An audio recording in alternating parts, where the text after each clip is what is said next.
How to get a headache in one easy step. Find Discord server full of flat earthers.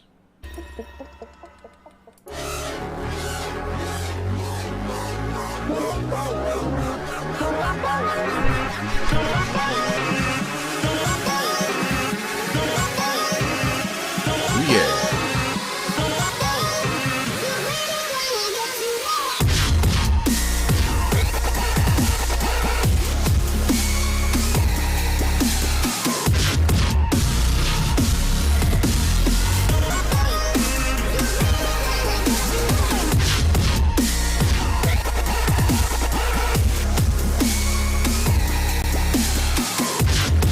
Let's do it!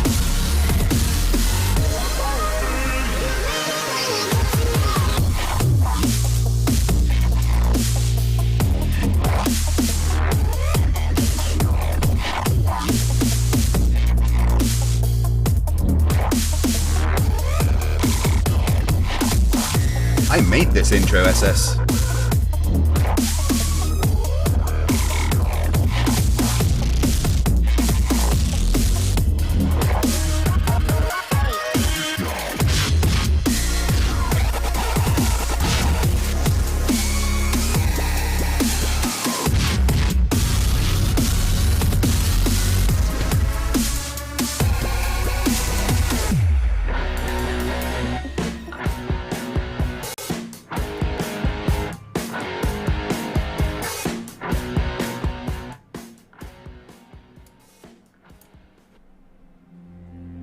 After Effects, Jolene.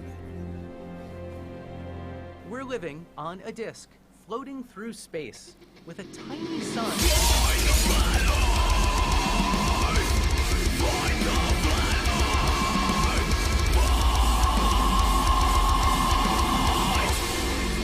Hey, I'm FTFE, and welcome back to the channel that does to stupidity what Logan Paul did to his credibility. Again! God. Remember when Logan Paul talked about his continued lapse of judgment? Yeah, that just never really stopped. If you're not paying attention to the current YouTube drama, Logan Paul started a crypto thing called Crypto Zoo, which was a mix of NFTs and crypto stuff. And massive scam. Lots of people have lost millions and millions of dollars. Check out CoffeeZilla's video series about it, which Logan Paul then threatened to sue him about, and then apologized for threatening to sue him when realizing that he fucked up by hiring a bunch of criminals. Yeah, Logan Paul, you're a moron.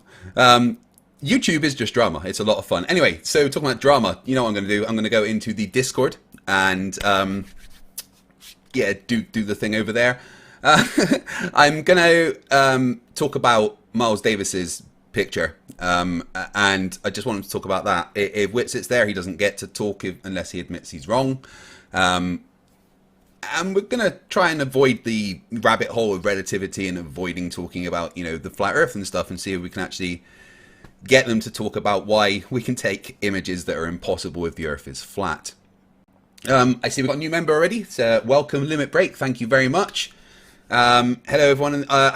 You may notice I have activated the Gary bot. I've incorporated a bunch of new commands, but it's a bit buggy.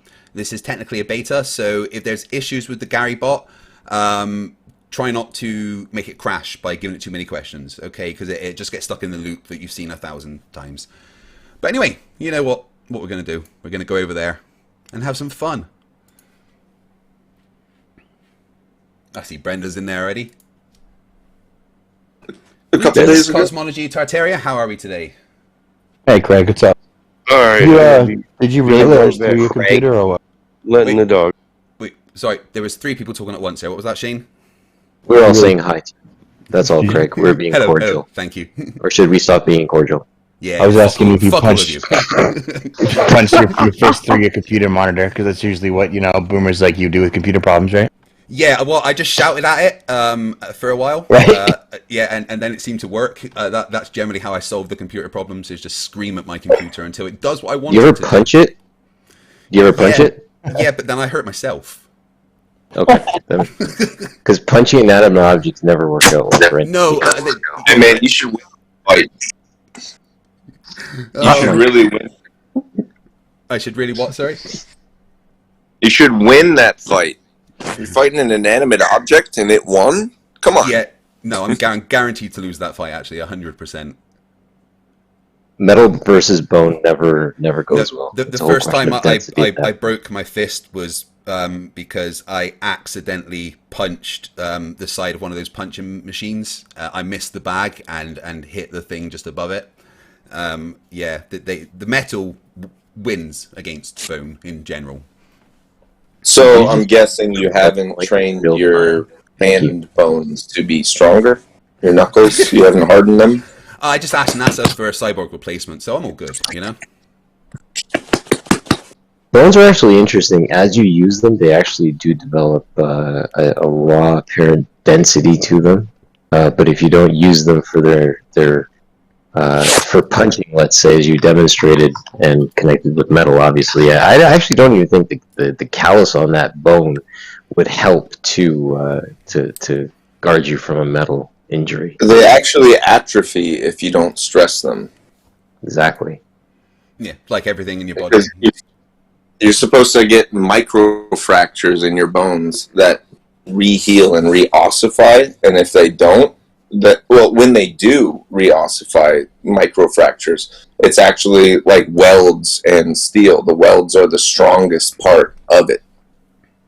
Exactly. So what you're saying is to go and break more of my bones? Yeah, little bits at a time.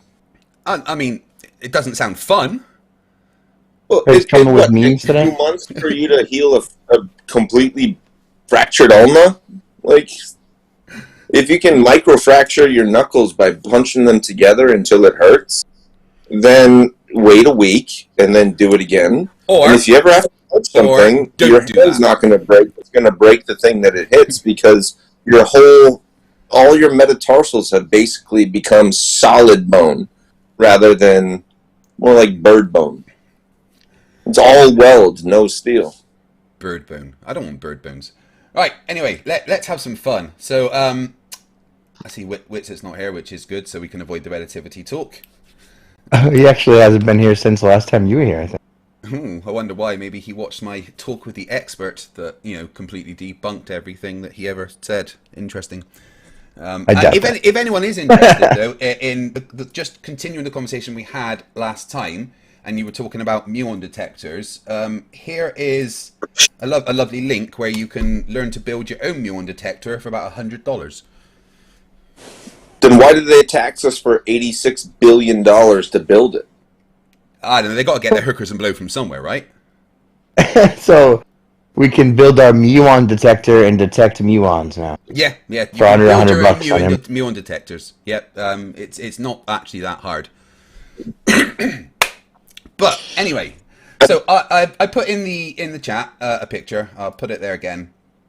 That was taken by a friend of mine. Well, part of a video that he did, which, as far as I'm concerned, is something that is completely impossible if the Earth is flat. And that's this picture from Miles Davis, taken just up the road from where I live in Scotland. And it's very, very simple why this picture is impossible if the Earth is flat. The camera is at a certain height. It's at 210 meters above the sea level. The top of that bridge, which is the Forth Road Bridge, is, according to the engineering specifications, 210 meters above sea level. Those mountains in the background that you can see just below the red line, they're over 500 meters above sea level. There is no explanation that the flat Earth can give as to how this is possible. Would anyone like to have a go? Refraction. How far is the mountain? Would do that. How far are the mountains away from the bridge? Sorry, one more time. If you're going to fire a bullet over that same distance, you have to encounter 1,000 different 100-yard segments where you have to adjust barometric pressure, wind direction, all kinds of fucking things. And no, not Coriolis, but even over that distance, you don't know how many different situations of temperature. Maybe there's a pond or a lake or a river that runs across it. And in that section, for only a few 100 yards, the air is much more humid, and that changes the angle of refraction to a point where it appears to be a certain way, but there's no scientific or specific ability to state that that is a scientific reading. That's an observation at best.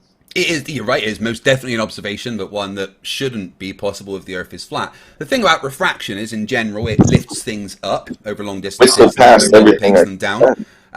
Secondly, the observation is done very high above sea level, where the majority of the refractive conditions that you get when you're close to the sea level are removed at this point. Plus, this is an observation that every time that it's been done, you get the same. It's not just every now and then. Every time, and he's gone back and done it several times. And this is the observation that you get every single time. What about effects of the lens or the camera, like forefronting? You know? Well, your eyes see exactly the same as the camera, which no matter which camera it is, the forefronting is going to affect what is in the distance and bring it down below that tangent line. No, it affects what's in the forefront. That's why it's called forefronting. It makes what's in the forefront takes up more of the picture than what's in the background, so you can make a toy soldier look larger than a human if the human is far enough behind the toy soldier. Yeah, these cows are small, these cows are far away. I get how that works. But that doesn't change how something that is bigger than something in the background can appear smaller than it when you've got a tangent we just covered that. It does. Again, it does. Let me finish. You've got a tangent line of sight here, right? You're not pointing the camera up or down. On a camera. You're pointing the camera straight forward. The camera is the same height as that red line. Oh, I get all that, but see, I do. Listen, forefronting is an effect whether you want to walk away from it or hand wave it. That's I'm fine, not but hand-waving it, but forefronting is an effect. Do that. There's no evidence. We've showed examples. We showed examples there. Look at the little dinosaur and the guy behind it and the toy. So what's in the forefront takes up more of the image, so it looks larger than what's in the background. It's a known effect. I'll see your meme, Craig, and I'll raise you one meme. Tangent. Actually, it does. Tangent to what? Tangent to what? Tangent to the surface of the Earth. Right. You're not even talking about the surface of the Earth. You're talking about looking up at something small and seeing something bigger behind it look smaller than the thing from. You're not tangent to it because you're not at the same height as the first object the tangent you're observing. Is the fact that you are the same height as the bridge. That's your tangent line. You have you're a not the tangent line of same sight. height as the first thing. Cameras work. I didn't say you don't know how cameras work. I said you don't know what a tangent changes it. You're claiming that all the. I didn't say foreshortening. I didn't say foreshortening. Sorry, if you're claiming that it changes it the way it does, it kind of destroys every flat Earth observation we've ever been given. I'm just. Well, this is why I don't like people don't accept as variables, yet they want to use it for a proof as an absolution. Well, I'll see your bridge meme, and I'll raise you one shit shrinks flat Earth meme, and now we're even. Go ahead, Hammer. Right. So they were having a discussion about this kind of sort of a similar topic like this, right? And I forget what the exact word was. I thought it was foreshortening, but when I just looked it up, it was not that. But long story short is this: when you're talking about these optical arguments and trying, stupid. I'm not sure why. I'll get you. Are you monetizing this conversation? And he absolutely is. Thanks for making me famous. No worries. Well, yeah. For his income, you become YouTube famous. Cha-ching! Well, recognize my voice on YouTube. Apologies, guys. Hopefully that should sort out the stream. Right. Look, you're already famous. I know who you are. Yes, sir. And I know who you are. He's doing it because I'm uploading to there right now. You're literally annotating yourself, monetizing our conversation. What's wrong with me monetizing what I do online? Nothing, Craig. You're welcome to do it, but you don't have to throw it in our faces. I didn't throw anything in your faces. I mean, you keep talking about what you're doing as if it's relevant. Yeah, because I'm trying to get my stream working so that I can. Here, let me cover this. Well, that's a you problem. Hold on, Iron. It's not relevant to our conversation. It's relevant because I'm streaming this conversation, so I'm going to make sure the stream's working. You want to capture it on video or audio recording. I don't think you understand. One sec. Cowboy. I got it, Craig. Hold on, bro. Listen, we invite him here to have his show here every week. Okay. He's here by invite. We don't have a problem with that. We actually help him promote his channel. Oh, yeah, I'm all for it. I don't think it should interrupt the organic flow. No, you're good. You're good, Craig. You're good, Craig. You don't have to. If we stop talking because he's having technical difficulties, that means we are just plebes for his. We're not stopping. If you don't all you did was comment on it and bring it up and bring it to everyone's focus. Then we forgot Iron talked about it some more. So really, it's Iron bringing it up and focusing on it, giving him the attention. So let's just chill, man. And shout out to Craig's audience. Better much says hello, eh? He's a Texas Ranger. Right, okay, He says, what's up? What I did was, I went into my... chat? What's up, FTFE chat? Hey, let's go. Okay, sorry. Okay. Right, what I did was, I went into my editing software and I created two versions of this observation. I post them both in the chat. You can have a look at them. If you play the first one, what it is what this observation would look like if the Earth was flat. And it shows what the tangent is, because you have the height of the bridge, which is the same as the height of the camera. That's your tangent. And the mountain should be so much higher than the tangent line of sight. It should be way, way higher, but it's not. When you Can I ask you one question? Yep, sorry, go ahead. How do you measure a tangent to a plane? How do you measure a tangent to a plane? A tangent to a plane, I mean, a tangent is something that is a line to a curved surface. A tangent to a plane. Right, so how is that not begging the question? It's not begging the question. That's begging the question fallacy. This is a question. This is a conversation about whether the Earth is a globe or whether the Earth is flat. So I have to choose one of those things to demonstrate, right? Right. I have to choose one of those things to demonstrate whether the Earth is a globe and whether the Earth is flat. So for the purposes of the conversation, assumptions have to be made. So let's leave the nonsense of begging the question behind and look at the arguments for for what they are, rather than trying to get out of questioning the arguments by claiming some kind of fallacy. Okay? Right. So the first one, as I showed, would be what you would see if the Earth was flat. I'm going to play it again for my stream, and you guys can have a look at it again there. If the Earth was flat and the heights of the mountains were as they are, then the tangent to the top of the bridge would be like this, but the mountain in the distance would be more than twice the height of the tangent. But we don't see that. What we see is the second one that I made, and you guys in the Discord can have a look at the video there, and I'll play that for my stream over here. What we see is this observation, which matches the globe. The tangent, which goes from the top of the mountain where Mars was to the top of the bridge, 210 meters. Yet the mountains in the distance, which are more than 500 meters, more than twice the height of the tangent, falls below it. The only way that could happen is if it was on a curved surface. Or if there's some type of lens effect play there. So, listen, images are distortions of reality. They don't represent reality in 100% perfect ratio. This is why when we use them for survey or geodetic survey, we have equations to mathematically equate things over distance for true size.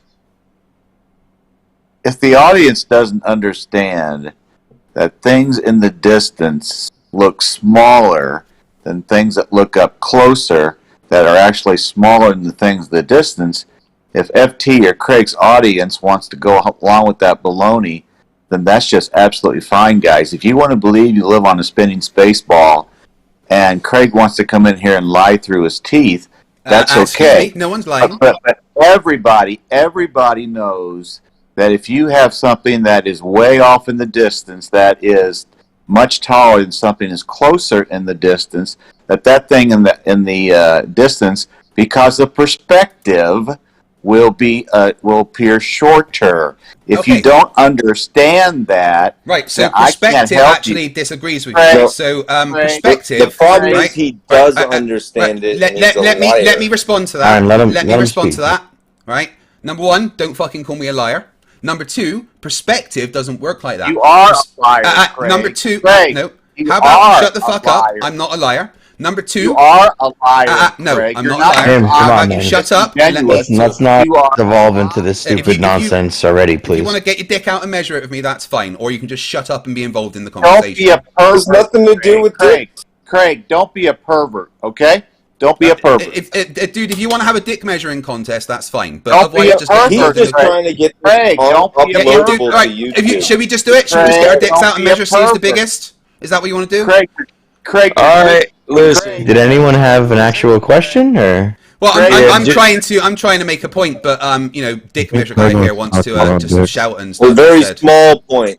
Yeah, let's keep it clean. So anyway, and then I don't have to mute perspective doesn't work like that. Perspective, as has been drilled into our heads by flat earthers all the time. If you imagine, not by flat earthers, I'm sorry, I'm talking Craig. right now. Craig, You've got two Well, ears you're and not one mouth. feeling much. Use them in that ratio.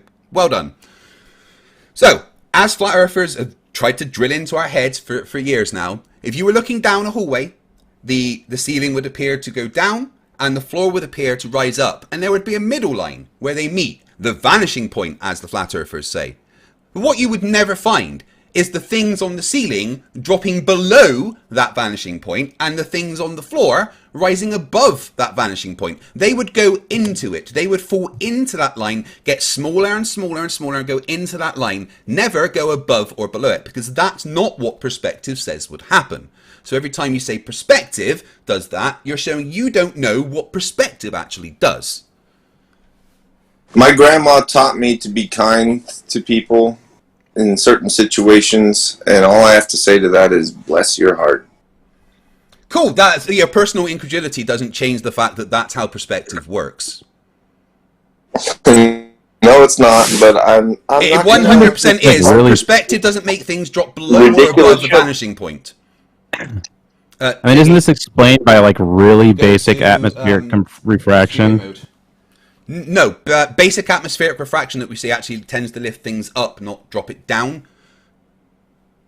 What would you see if you look down that hallway? One at a time. One at a There time. was a propane gas canister that was open and just flooding halfway between you and 100-yard long hallway. What would happen to your visual acuity and your ability to see the far end of the hallway if there was a section that was not air, but instead propane? You have no fucking idea, but you can admit that it'd be distorted. Yes or no? There would most definitely be some kind of refractive effects, depending on the density and temperature change, but there most certainly isn't an area of the atmosphere that isn't air and replaced with propane, so I kind of don't see your point. So Ruben Yeah, being well, very if you're nice. looking across the lake, then the air above that lake is much more moist, shall we say? I know how a lot of people don't like that word moist, but I'm going to it's stick very with the moist. foreground. Moist. We know, Yeah. listen, So, we know in photography, the foreground and image, things in the foreground will always appear larger than things in the background. And we take advantage of this to get special shots in photography. No, that's just flat earth indoctrination. I'm not It's talking not about true. perspective. I'm talking about foregrounding, and I can give a citation for it. So it's a known effect. According to flat earthers. Well, that's if the people that wrote this article are flat earthers. I wouldn't know. Yeah, at this point, I feel like the flat earthers have I don't think all the they fucking are. science on their side. So I use this foreground effect when I do panoramics with model cars, and I can make a model car appear to be a real car in a driveway. Yeah, and then again, that doesn't change when you've got like a tangent line of sight, and using foreground photography isn't going to make what's in the distance change above or below your line of sight. It's not going to magically make You don't something that is way understand. above your Actually, line of sight. listen. I'm still Hold on. talking. It's not going to make I something that is know. magically way above your line of sight, which it should But I be, want to rebuttal fall this. way below your line of sight in the distance. That's why you have that tangent. We've got a reference point. And in Well, photography, you would also use reference points, right? It does, and this is why things in the background appear smaller than things in the foreground, because the things in the foreground take up more of the image and more of the aperture than the things in the background. Therefore, they appear taller than that's what behind them, even if what's behind them is actually taller than them. Yeah. So See, Craig, that's perspective. And you will lie through your teeth to keep your spinning ball alive. is that all you've got? Is just calling me a liar? Is that all you guys have got? No. No. And can I ask? Listen, on this one, we don't need to. We don't need to on this one. We can just let the information speak for itself. Because this is a false dichotomy. The fact that it can only be true on the globe. No, it's what I'm saying is that it couldn't be shown if the Earth was flat. Again, if you've got a line of sight in photography, and you've got things that are above that line of sight, if you've got reference points of height as you go along, the things that are above your line of sight aren't going to magically fall below that line of sight if you're keeping that tangent line straight. But so you don't know what it actually is. Look at my citation; it covers. Yeah, I'm reading the citation, and nowhere does it say it's going to make things in the background fall below a line of sight. Hey, Craig. It says things in the foreground take up more of the image. Yeah. No one's denying that, and that's the case. You can see when you look at the picture that I put up that the things in the foreground are bigger. You can see more of the mountain in the background. Is this a real conversation? Listen, because the forefront things that are closer to the lens take up more of the image. It causes things in the background to be compressed. Yeah, but never makes them fall below the line of sight and appear below your tangent if you've got a reference point. That's not how the sight works. There's nowhere in your citation that says that would happen. Hey, Craig, we're calling you out on your BS and you don't like it. Yeah. Sorry. Jim, no one's calling anyone out on any Craig, BS. He's trying to rebut me, but he's failing miserably. Craig, I'll make you the same Actually, deal. I'm not, dude. You really are. No way. Craig, I'll make you the same deal I made Loon Mattoon that he turned down because I'm a nobody. Let's get you and me modern day debate. Yeah, I don't go on modern day debates. Modern day debate. You and me one-on-one. No, sorry, I don't go on modern day debates. You can go one-on-one on my channel if you like.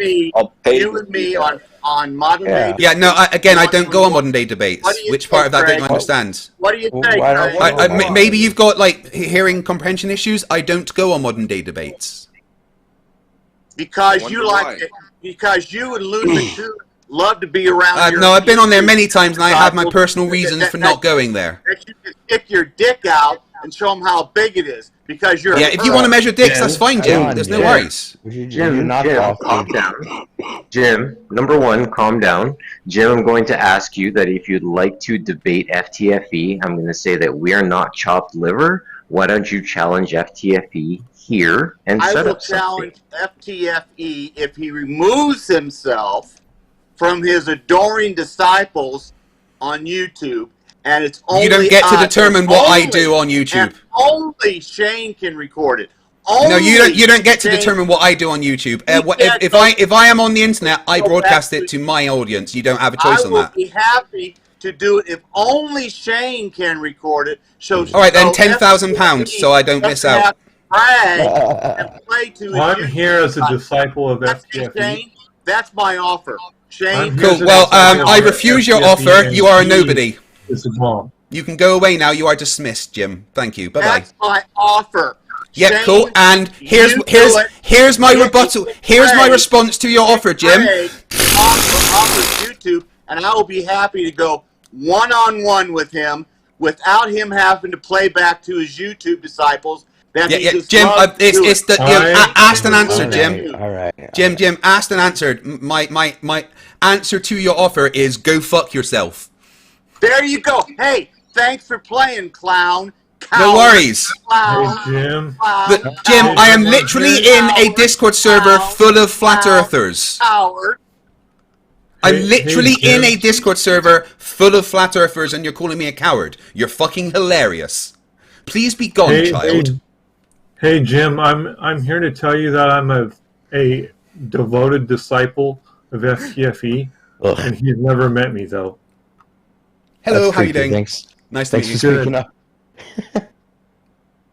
This was a wonderful place with deep conversation occurring, and then you showed up. I mean, I'm more than happy to face Jim one-on-one in this Discord server, but nobody tells me what I get to broadcast when I'm online. I'm sorry. Maybe next week we'll start it off with Jimmy masculinity. versus. Yeah, FTFE, I would just like to mention to this group of people that you lost in a flat Earth debate against conspiracy cats, so you're not a good debater. I also lost to Mallory when she showed me furry foot fetish porn, so you know. But the key is you lost in a flat Earth debate against a person who's not a flat earther. Yeah, I know. You mean the joke debate we did? That was a thing that happened? That was serious. I believe that's called a the debate where he pretended the Earth was a cylinder. And you lost. You don't think that was real, do you? No, but you failed. It's very hard to lose a fake debate in the face of something that's utterly ridiculous. Hey, FTFE. Hello. Do you like how I trolled the room? Do I like what, sorry? Do you like how I trolled the room? Because I know you don't know me. Oh, I'm sorry, my finger slipped. Craig, I know. run away, Craig. Craig, run away. Thanks for playing. I'm literally here, Jim. How am I running away? Please stop chanting. Hey, yeah, I'm going to start muting people if they can't act like a dog. Sorry, I just have to point out the hilarity of the fact that Jimmy Boy here is calling me a coward, saying I'm running away when I'm literally in a Discord server full of flat earthers. Let it be said we're fair. If he doesn't quit, if people don't quit with the insults and act like adults, we're just going to start muting. Hey, I don't mind a bit of a dumpster fire. It's fine. It just. That's the reason why I put debates in, quotation marks. Craig, you play to your YouTube disciples. You know you do. Admit yeah, absolutely, 100%, Jim. So dumpster fire keeps people from who have valid points. Yeah, Jim, no worries, mate. What were we playing? Oh, I mean, I imagine you could just about manage Kerplunk. Thanks for playing, Craig. Thanks for playing. No worries. Was it checkers? Did you want to try that or? No? So, Craig, question for you, man. Yo! Kiwi here, King's Clown. What are your thoughts on the use of a sextant on a ship, a boat? Like, I think in what capacity? Well, from my understanding, a sextant was invented 1700s or thereabouts. Yeah, I mean, it's a tool used for celestial navigation. As a mariner myself, I was in the Royal Navy for many years, and sailing clubs before that, I've used a sextant for about 1,000 hours. I'm pretty proficient at using sextants and finding my location, and using them for navigation. So, what about them? Right. No, so I'm more just looking at the concept that a sextant. And I mean, I'm sure you're going to absolutely have fun with this voice clip I'm about to provide, but would you say that a sextant is a glorified protractor? It's an angle measuring device.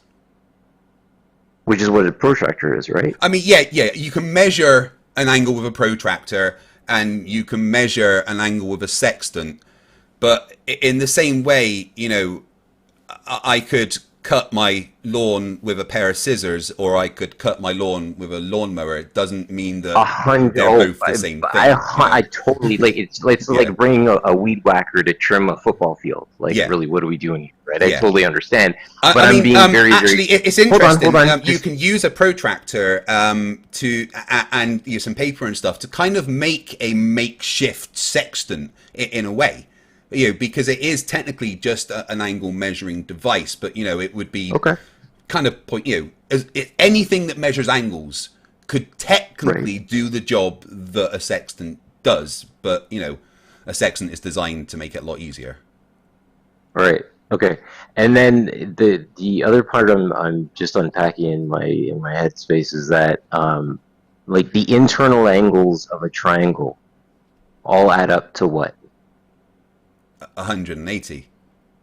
Right. General. So if we assume that one of those angles, we get the gratuity of a 90-degree angle in that, then we can like just worry about the other two, like the other two interior angles then. Well, you don't really use triangles in celestial navigation, so.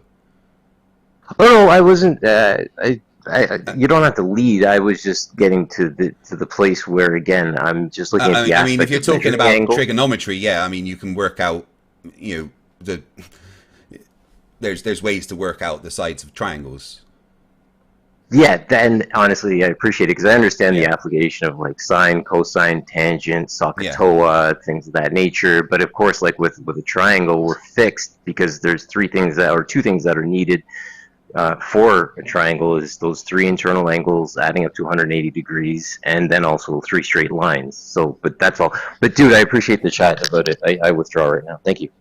No worries. Was that going anywhere in particular, or? No, okay. Sextants are a great one for talking about, is because the method for celestial navigation requires the Earth to be a globe with how it's done. Has anyone in this room, other than me, ever touched a sextant? I have, but it was a long time ago. I'd say yeah, but I'm scared you'll just say no. I mean, I got one on my mantle next to my antique theodolite. Oh, nice. Theodolite. What kind? Which one, the sextant or the theodolite? The theodols are grayling. I don't really know the manufacturer of the sextant. Is it like a miniature one, or is it a full-size one? No, it's a miniature one. It's a smaller one. Nice. I mean, miniature ones are great. Handheld ones are actually I prefer using them. I find them easier to manipulate and stuff, so I like those kinds. Have you ever used it for any celestial navigation? No. Do you know the method by which to use a sextant for celestial navigation? Vaguely. So I don't really get into the argument. Okay, I mean that's fair enough. I'm not gonna try and have an argument with you if you're not up Well, I understand both sides on the ideal. What is it? Elevations equal altitude. I think it's not I don't believe it to be mutually exclusive to either model, but I'm sure people would argue that. There's many reasons why it doesn't work if the Earth is flat. Is anyone here any ever use or expertise in sextants, or is that just a pointless conversation for today? Guess it's pointless. I mean, I see Jim is very desperate to debate me, so I'm here now. So why doesn't he just do it? Yeah. Here's the deal, Craig. Get off your YouTube disciples. No. You get off your YouTube disciple. No. And allow Shane to tape it. Do it. Just you and me without your YouTube disciples. I'm here now, Jim. We'll do it 2 weeks from tonight. No, Jim, I'm here now. We'll do it 2 weeks from tonight. Yeah, I'm here now, Jim. No YouTube disciples for you, Craig. No, I'll be streaming live whatever I do, Jim. No, Craig. No yes, Jim. YouTube disciples for you, Craig. You don't get to tell me what to do, Jim. Craig. Zero, Craig. Jim, you don't get to tell me what to do, Jim. Jim, if you want to debate me, I'm here now. Or you can just run away. They're only 30 foot behind her, and they're all taller than her. But there they are in her hand. I like the shit shrinks meme. Right, I see your meme, Craig. What do you think about that dinosaur? Well, this is called forced. It's called forced perspective. Yeah, just like the one with the Sphinx. And if you had a vanishing line, say the camera was exactly the same size as the same height as that hand, then those people would never fall below that hand. No matter how far away those people got, if the camera was the same height as that hand, and that's your line of sight, those people won't go below that hand. They might get smaller and smaller and smaller and, appear absolutely tiny on that hand, but they'd never go below it or appear below it if the camera and the hand stayed the same, as your reference line. Yeah, but they're already below the shoulders and the head. Yeah, but they're not below the hand. We're talking about the hand. That's because the 12-year-old girl is in the foreground, and she's closest to the camera and the lens, where the other ones are furthest away from the aperture. Yeah, I'm aware of that, but my point is that no matter how far away those people got in the background, if the camera was exactly the same height as the hand, those people would never go below the hand. They would appear to get smaller and smaller and smaller into the hand, but they would never drop below it. Unlike with the picture that I posted, which shows the thing in the distance falling below that line of sight, which isn't what we would see. Well, that's how it was captured, and it was captured that way because of foreground. That doesn't make any sense. So you're wanting to imply that it wouldn't appear that way in reality, but it actually would. The lens works the same way as your eye does. Yeah, again, but do you agree that those people would never drop below that hand? They would just get smaller and smaller and smaller. If they just move, imagine that the hill isn't there behind them, and it's just a really flat lawn going further and further back, right? And they just kept moving back and back and back. They wouldn't drop below that hand. They would just get smaller and still be on that hand, right? Wow. Well, I don't know that to be true. If the people were furthest back in the background, they would appear higher than the hand. To be honest. Well, I'm saying ignore and that's because of the topography. If we say, I said ignore the fact that hill's there. If we count that hand as the vanishing point, as your reference point, your line of sight, right? And if there was just that lawn was flat instead of the hill, then no matter how far back they appeared, they would never drop below that hand. That's the point of the picture from Miles, is that red line is your line of sight, it's your reference, and the hills behind it are more than double the height of your reference, but you're saying because I created a tangent line here with the height of the bridge that this couldn't physically drop below it, but that could be the way it appears when the image is snapped, regardless of the line. Sorry, say that again. When the image is taken, that's the way it appears because of foregrounding, regardless of your line. So they're all the same height. That's fine. Yeah, the height doesn't establish the way it's going to appear in the image or lens or as it's observed. But look at the picture that I posted from the video from Miles Davis, and you've got that red line, right? Okay. Those hills, what you have to remember, those hills in the distance are more than twice the height of that red line. Right. Yeah, and those girls in the distance are twice the height of that girl in the distance. Yeah, and they're above, and they're technically, if you imagine her hand as the red line, right? They're above. Well, you're going by height. You're going by height for a tangent, and if we use that's the point. That's how you get the tangent. You have the camera being the same height as a reference point, right? And when you've got the camera the same height as a reference point, if you then have something behind that reference point that is taller than it, no matter how far back it gets, it will never fall below that reference point. It will just get smaller and shrink into it. Yeah, the girl in the foreground is shorter than the other people. At her height, we give a tangent line. We say they're taller. They'll never drop below that line. But they are taller, and they do. But they haven't dropped below that line. They're on the hand. So they drop below the tangent of her height, yes. No, we're not talking about the tangent isn't her height. The tangent is her hand. Well, in yours, no, that's the tangent you picked. But in your image, to make it analogous. Yeah, that's what I'm saying. In your the analogy, right? Hold on. The analogy is right. The camera. For it to be analogous, we have to set the tangent off height, just like in your image. The tangent is. We get a picture of that. We get a clear picture. How do you not understand? Right. If you see her hand, if you count her hand as the tangent, I understand that you want to pick an arbitrary tangent line and create it in my image, but in your image, use height as that tangent line, and I want to use 210 meters above sea level. I want to use height as the tangent in my image also. Okay. She's 5 foot. Obviously, we don't have that data points. That's why I'm saying just imagine if her hand was the tangent, right? From where you've taken this picture, I would assume that the camera is about the same height as her hand. Am I right? Would you? Yeah, I mean, the hand appears to be in center frame. There's you're using the rule of 3. Her head's on the top right spot. You know, her torso's on the bottom right spot. Her hand's kind of the top of the square in the middle. I'd say that the camera taking this would have to be about level with her hand, right? Yeah, but that's not how you judge your image. You judge it by the height, and your height isn't the center of the image. But on my image, what do you mean my height isn't the center of the image? I don't know what you mean.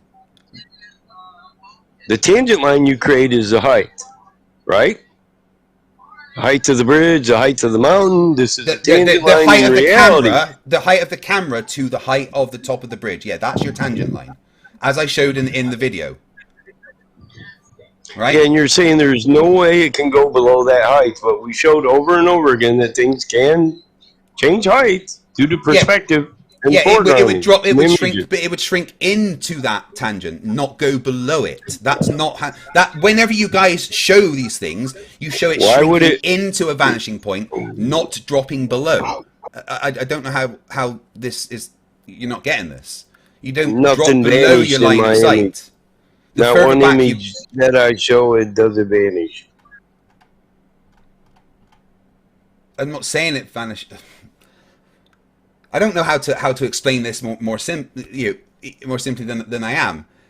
With perspective, when you've got your center line, you know, the top goes into and the bottom goes up to, anything above that doesn't just drop below it because it moved further back. It shrinks into it. It goes into the vanishing point. And that's not what's happening in the picture from Miles. It's doing the opposite of what flat earthers have been saying perspective does for years. I'm not talking about perspective. I'm talking about how things in the foreground of the image shake up most of the image, making things in the background. And nobody's denying that. Things in the foreground appear bigger, things in the background appear smaller. We absolutely get that. Do you happen to have the raw files of this photo? Of which one? This one that we're looking at. The bridge one or the girl one? This one that we're talking about right now that you have made a meme out of? We've been talking about two different ones. Is it the bridge one or the girl one? Earth is not flat. Only one conclusion is possible.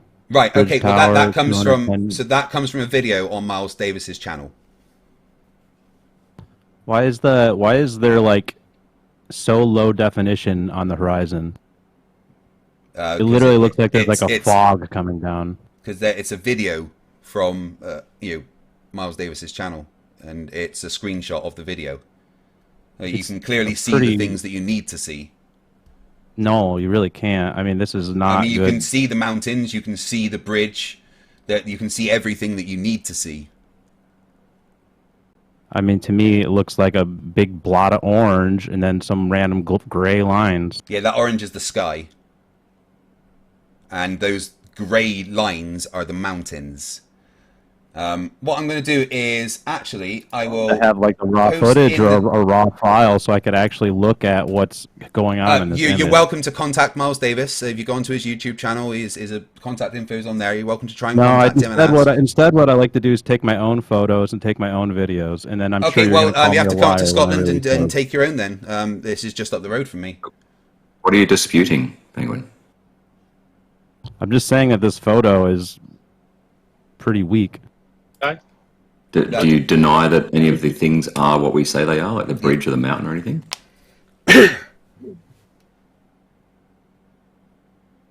So what I've done is I've posted in the chat.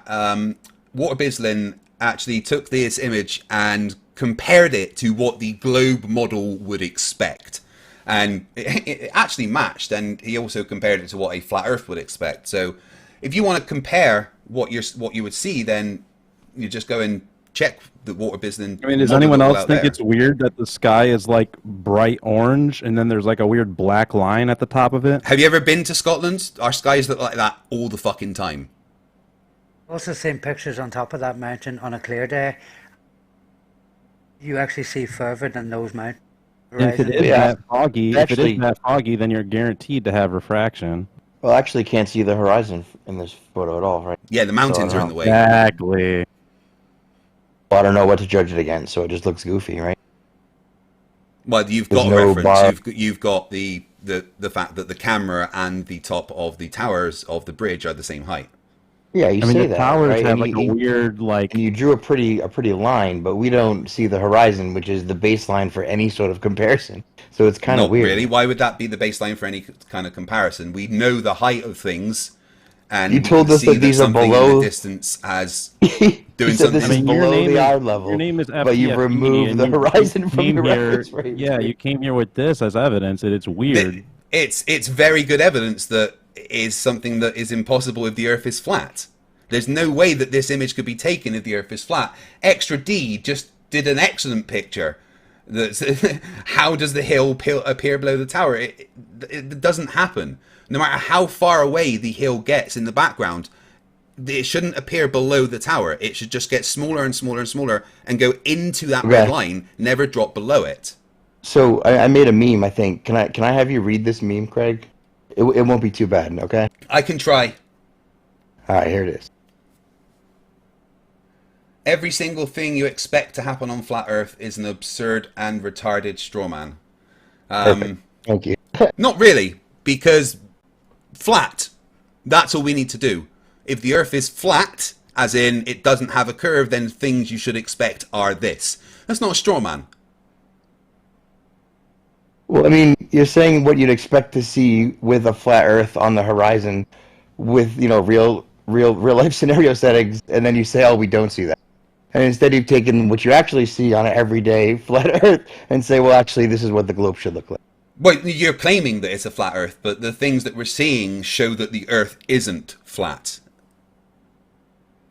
Well, that picture doesn't show that, in my opinion, right? That's a pretty weak example. There's no way that picture could have happened if the Earth was flat. It goes against everything that Flat Earth has been telling us for years about how perspective works. It also goes against what we know about atmospheric refraction and the direction that it would move things. It goes against everything that we know about reality. So what about this wonderful meme here? Shit shrinks with the 6-foot dinosaur above the 6-foot object above a 6,000-foot object, right? Yeah. Shit shrinks into the distance compressed into the horizon. Brilliant. So no matter how far away that person got, right, they wouldn't drop below that line.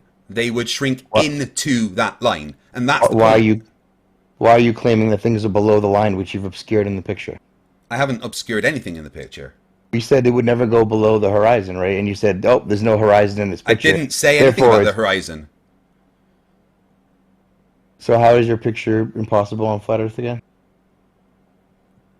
Because if the Earth was flat, then those mountains, which are twice the size of the bridge towers, would not appear below the bridge towers.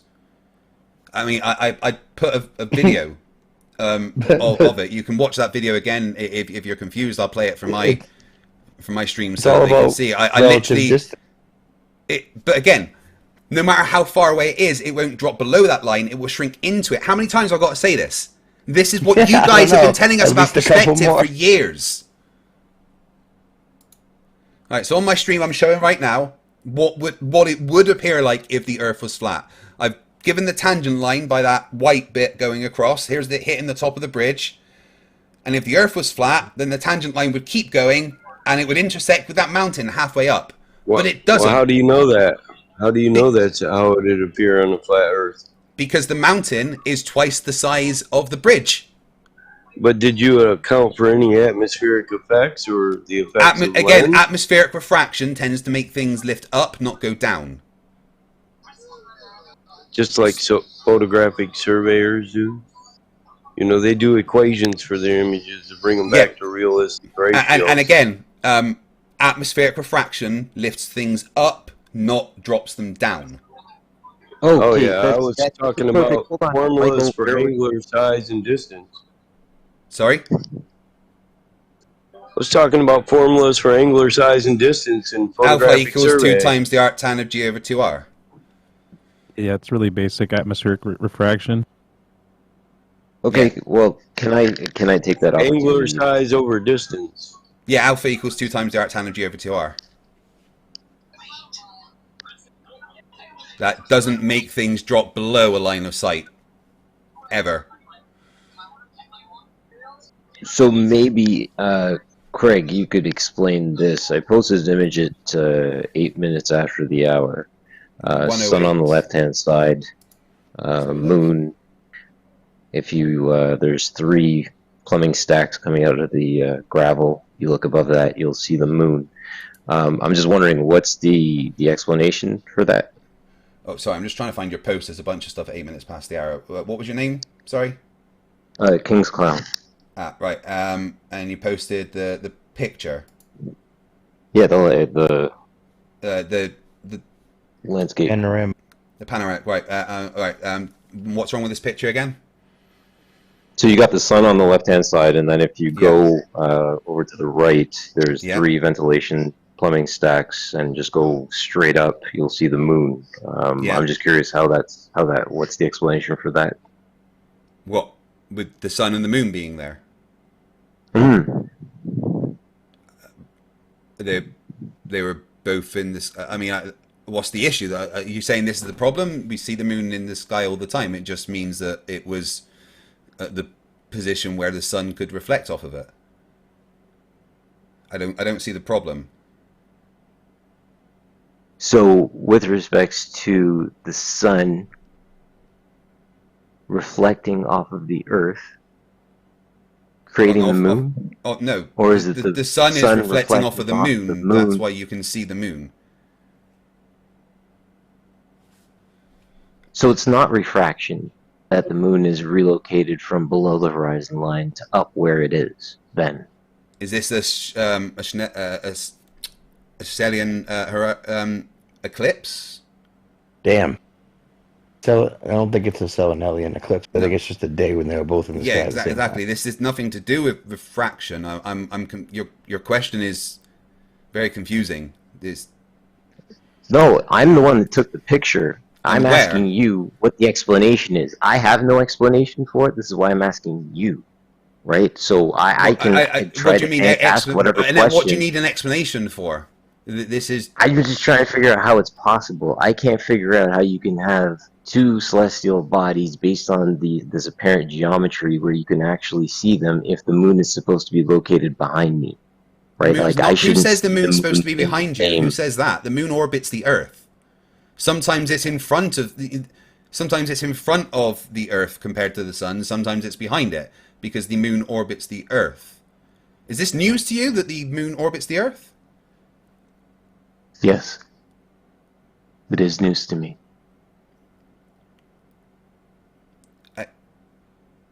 I don't know what to say to that. That's news to you. I'm sorry that you've led such a sheltered life that you never learned about the fact that the moon orbits the Earth. I think it was sarcasm, bro. Yeah, I know. But again, this is just something that is normal for the globe model. I don't see the problem with it. I've gotten a couple of different explanations for it. So I'm really just trying to gather the explanations that have been rendered. So far I've heard refraction, and now you're telling me that it works. What is refraction? Hold on. I'm telling you, I'm reporting to you what's been told to me. I'm the village idiot on this. I just took the picture. I was like, oh my gosh, let me take a picture of this and get explanations for it. Right? So I'm the idiot asking questions. I don't understand. Just the moon orbits the Earth, and sometimes the moon comes between the Earth and the sun. That's how eclipses work. Right, and it seems to just do this consistent thing where it tracks from east to west, just like the sun, right? Just like Mars tracks. It rises in the east and tracks to the west consistently. The moon has a consistent orbit, yes. The moon takes 28 days, roughly, to orbit the Earth. And the sun and Mars. No, the moon does not orbit the sun and Mars. My friend, I'm saying to you, right, that this is something that I saw. Yeah, I understand that you saw that, and I don't. It's just a normal thing that kind of matches what you would expect to see. Right, and I'm saying the moon rose from the east, it tracked to the west. The sun rose from the east, it tracked to the west. Okay. Mars rose from the east, it tracked to the west. Right, so the sky, the celestial bodies all seem to be moving in the same pattern on a consistent basis, rise from the east and tracking to the west. Generally, yes, not all of them, but generally. My friend, so far I've found 3 that have done the same thing. This is why I'm saying to you that there's a consistency that's occurring, right, for this random, inconsistent thing that is being explained on this model. What inconsistent thing? There's nothing inconsistent. The random spinning of I don't know how many. What random spinning? How many? By the way, well, that's another question I have actually. The Earth rotates once every day. It's not random. That's quite regular. Yeah, right. I have one more for you though. Before I disengage right here, somebody's getting rumpety in the background. Yeah, please go ahead. Question being, how many central gravitational points are there in the globe system? How many central gravitational points? That question's meaningless. Okay, so in the globe model, planet Earth, right? There's a center point for planet Earth, right, for the spin. Yeah, there's everything has a barycenter of gravity. The barycenter for our solar system is just off the center of the sun. Okay, and then each thing, because each thing is spinning under its own axis. Yeah. Correct? Yes. Right, so each thing is influenced in the same manner. This is why I'm asking you if there's gravity doesn't make them spin. So what causes spin? Conservation of momentum. Consistent conservation of momentum causes spin. Well, yeah, if something's spinning and there's nothing to stop it, it's going to keep spinning. So the gravitational pull has no influence on the spin. I mean, it helped create it as the planets were created, but it doesn't have any influence on the fact that the planet's rotating now. It's rotating because it started rotating, and there's nothing to stop it. My point is, okay, so how many planets are there in the model? In our solar system, there's 8 planets. So that would suggest you're not going to count Pluto. Right. That would suggest that there's 8 central gravitational pull points that would started those spins, correct? That would have started those spins. There's 8 large masses that warp space-time in their own local area. Yes. Hold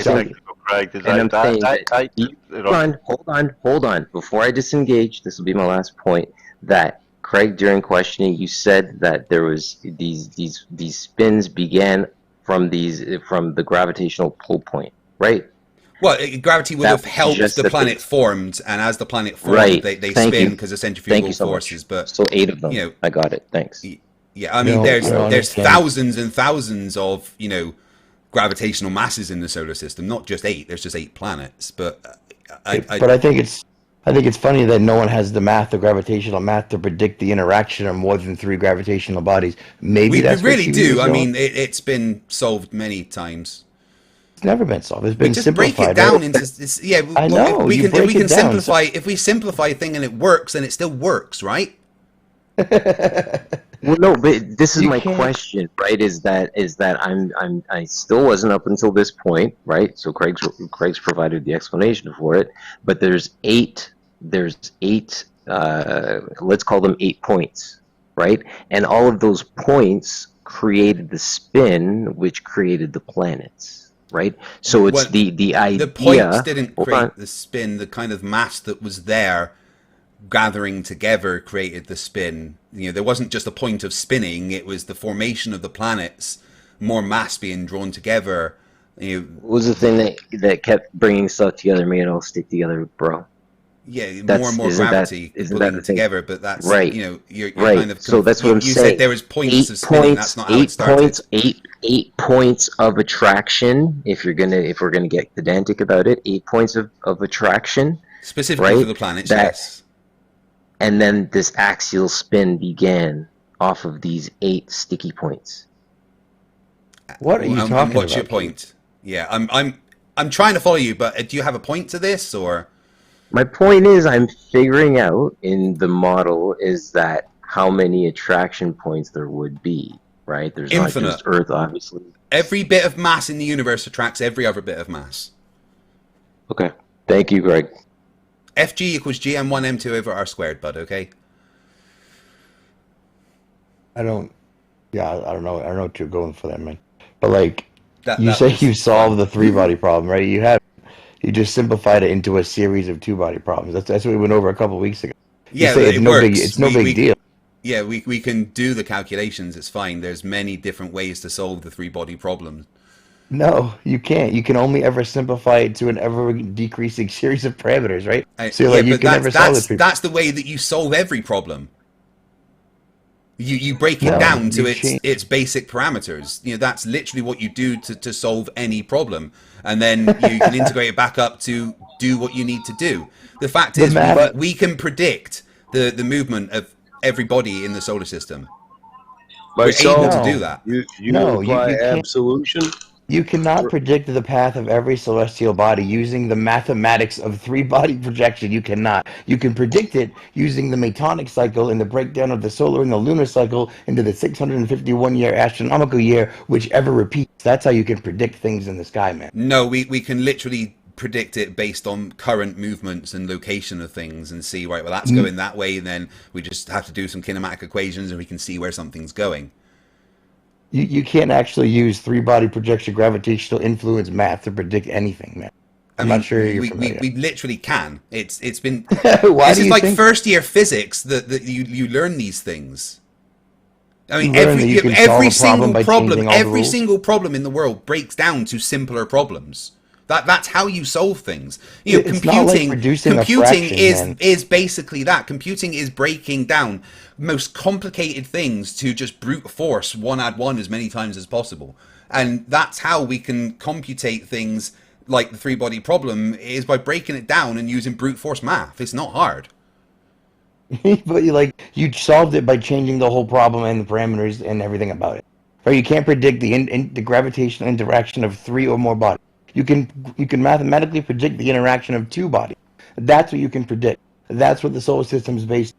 That's how you say you solved it. But yet still no one can actually use the same math to predict anything in a 3-body system. That's why it sounds like a you problem. Yeah, I mean, you literally can use the 3-body maths. I'm going to have to send you a bunch of papers on this, Shane, because I don't know where you got this sticking point from, but there's so many different ways to solve the 3-body problems that doesn't even involve breaking it down. You know, there's lots of different ways. I honestly don't know where you've got this sticking point from, or why it even matters. It doesn't change the fact that we can predict the movement of everything in the solar system and we get it right. You can predict the movement of everything in the sky.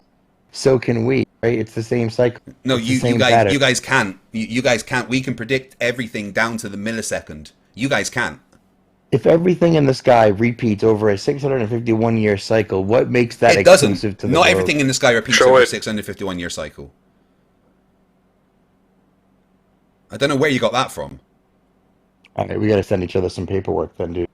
Yeah, who told you that everything in the sky repeats over a the great astronomical year? It's the combination and the trade-off of a 15-year lunar cycle and a 19-year solar cycle, right? They go back and forth till they reach the 651 astronomical year. I think you guys have it clouded in something called what's your cycle called? The crazy breakdown cycle that's ridiculously complicated and complex about eclipses. Yeah, again, you don't know. We can just use the maths that we have to calculate where things are and where they're going to be perfectly. we don't have to break it down into cycles. That's not how we predict things. No, it's not. We predict things by seeing where they are, what the gravitational influences are, and what that means it's going to be in the future. That's how we do it. We don't just look at cycles. All right, you're going to definitely have to show me that. Yeah, I mean, this is kind of like first year physics. You learn all this stuff, and it kind of blows my mind when people start saying, "Oh, well, the 3-body problem is an issue," when it's really not. I mean, they told you it's not. And you just explained to me that it's not because you changed the parameters and didn't solve But I mean, maybe it's a who lesson told you? in how not to solve a problem. Yeah, who told you it was an issue? Well, what do you mean? Who told me?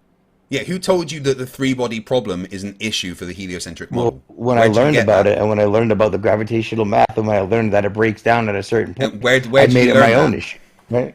From Where looking into it. Looking into what? What did you like what specifically did you look Googling into? the three-body problem, the n-body problem, and looking into the possible solutions, and determining those are in fact not solutions. They're just simplified And how did you versions. determine that? By what expertise do you have to be able to determine that the maths isn't what you say it is? Well, I can read, Craig, right? So I read some studies, I read some results, I read what one scientist says, I read his conclusion, I read what another scientist Did you do any of the and maths? then I make up my mind. So if you were researching, then you must have found all the things that show exactly how it's done and how we can predict it. Did you follow through and do the maths? Because I know for a fact that there is actually a page from a physics degree that talks about the three-body problem and has some questions that you would find in the physics degree. Did you do that? Because you should have come across that in your research. No, Have you but I found attempted all the solutions. any of the maths to see if it's false? Have you tried to model anything out? Have you maybe contacted anyone in the know and asked them? Or have you just looked for information that you think would be suitable and then come to your own conclusion without actually searching any expertise? Well, all the Okay, you conclusions just that I said yourself- found matched exactly said what you said yourself. was the conclusion. Sorry, Ireland, go ahead. I was just going to say, he said himself he broke it down into a two-body problem. That's just Right. some of the ways you can do it. Like I said, there's recently that that they literally found like 137 different ways to solve the three-body problems using supercomputers. I bet it's 137 ways to break it down and change the parameters again. But yay, we saw. I mean, again, you say that, but it's not an issue for the heliocentric model in any way. You know why? And I don't know where you get this notion that we can't predict things. Right because here. that's Here's literally what I how we think. do it. We predict the motions of things not just by cycles, by knowing the mass of something and where it's going to go, by the gravitational influences all around it, and we do some kinematic equations and we figure out where it's going to be in a certain amount of time. We don't just go, oh well, it did this years ago, so it must do this again, because It's simplified nothing in space is because perfect. Everything it's changes unpredictable, slightly. right? The interaction of three bodies is so mathematically complex and unpredictable that it literally can't be predicted by supercomputers, right? You run the simulation, it breaks down, which means the bodies Apart from the separate and like supercomputers spiral did it, off. you mean, though. They spiral off into this parent tangent and they never see each other again, so it's no longer a system, so the system breaks down, right? So when you say you have the solar system, we have the perfect model, we say, okay, the sun rotates around the earth, we predict it with this gravitational mathematics, we do exactly all the functions, it works out. We add the moon, everything fucking breaks down. And then we add the moon, Venus, Mars, Pluto, You're saying it breaks Neptune, down, but it really and doesn't. we say, oh, actually, we know exactly how it works now. Who told you because it we breaks just- down? It doesn't, because we can do it. You can simplify it. You can do the math of the sun and Mars, the sun and Venus, the sun and Neptune, but not the sun, Venus, Mars, Neptune, Earth. Like that's you why literally it's called can. a three-body problem, and that's why you have to simplify it into the series of two-body problems. You're going to have to provide evidence that we can't do it. You're making a massive claim here. Yet all the predictive programs that we have show that we can do it. I mean, I'm cool. I've I'm actually good for been that. collecting a series of studies and stuff of it, and there was one in January last year that we're talking about how the three-body problem was solved quite easily. I mean, I don't know where you've listened to Nathan Oakley or something who's been talking about. No, probably not Nathan Oakley because you dislike him as much as I do. But I don't know who's told you this, but it's just factually It's untrue. something that I made up, man. Right? Like it's something I looked into and said, "Aha, this must be a problem." And all you said is, "Nah." So you use cognitive bias. You think, oh, it must be a problem, but Maybe. it's not. Maybe. Have you Tell me- Googled, is it a problem to the heliocentric model? Have Yeah, you and all asked I got- anyone? All I got Have was you contacted the an same expert answer and that you checked? gave me, right? Did you- You saying did that your you answer is contact- wrong? Because that was your answer. I got your answer everywhere I looked. The exact Did you answer get your you answer from the authorities? gave. No, not the authorities, the experts. There's a difference. Did you? Just because you're an authority doesn't mean you're an expert in something. Craig, send me some stuff to read on it. I'll actually. I'm going to put together a whole bunch of stuff for you. And then we'll definitely talk about it next week. That sounds cool. Did you do your homework last week from Mr. Penguin over here who asked you about the Geodynamo model? Oh yeah, I actually found a paper where they use supercomputers in 2021 to accurately model the geodynamo of Earth. So it's not an issue. It's been accurately modeled. Oh, they were able to run those massive equations? Wow. Supercomputers are pretty good, you know? Based on convection currents in the outer core. Yeah. An unproven phenomena. Well, they modeled it. You said it couldn't be modeled, but it's been modeled. So I mean, they modeled it based on a model which makes multiple massive assumptions and still has massive problems with the model. Okay, that's moving the goalpost. You were Earth saying as it we couldn't know be modeled, but it does get modeled. So I mean, whether you think that there's issues with it or not, the fact is it can be modeled. When were we talking about a modeling of it? I mean, like.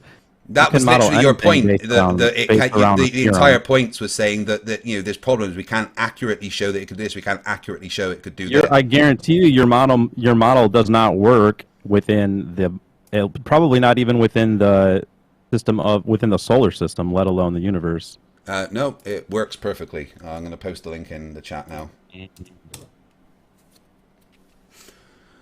Let me just read get on to conclusion.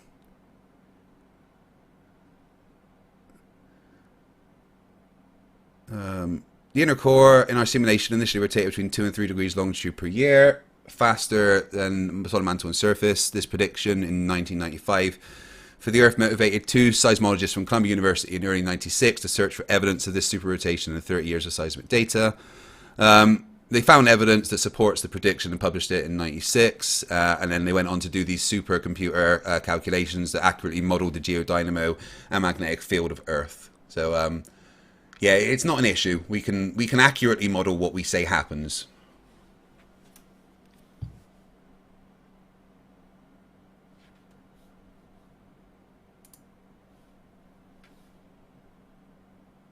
Oh, I think. What's going on? Someone is going quiet.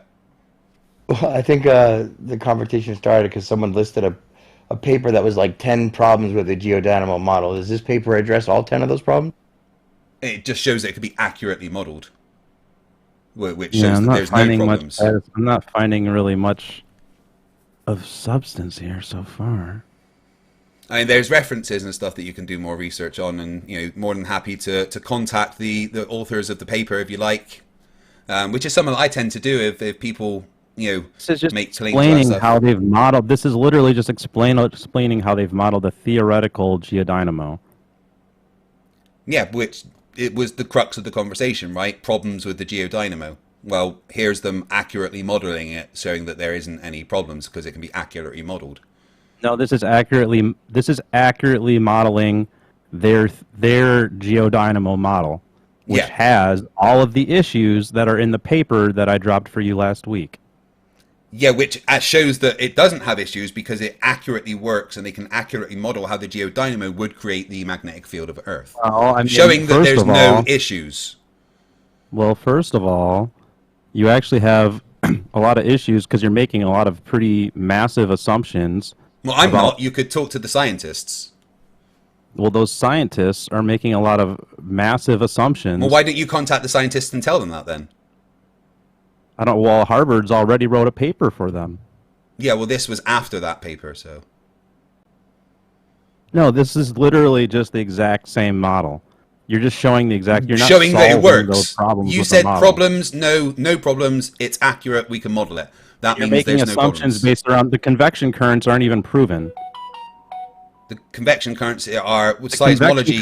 Actually, seismology shows the convection currents happen.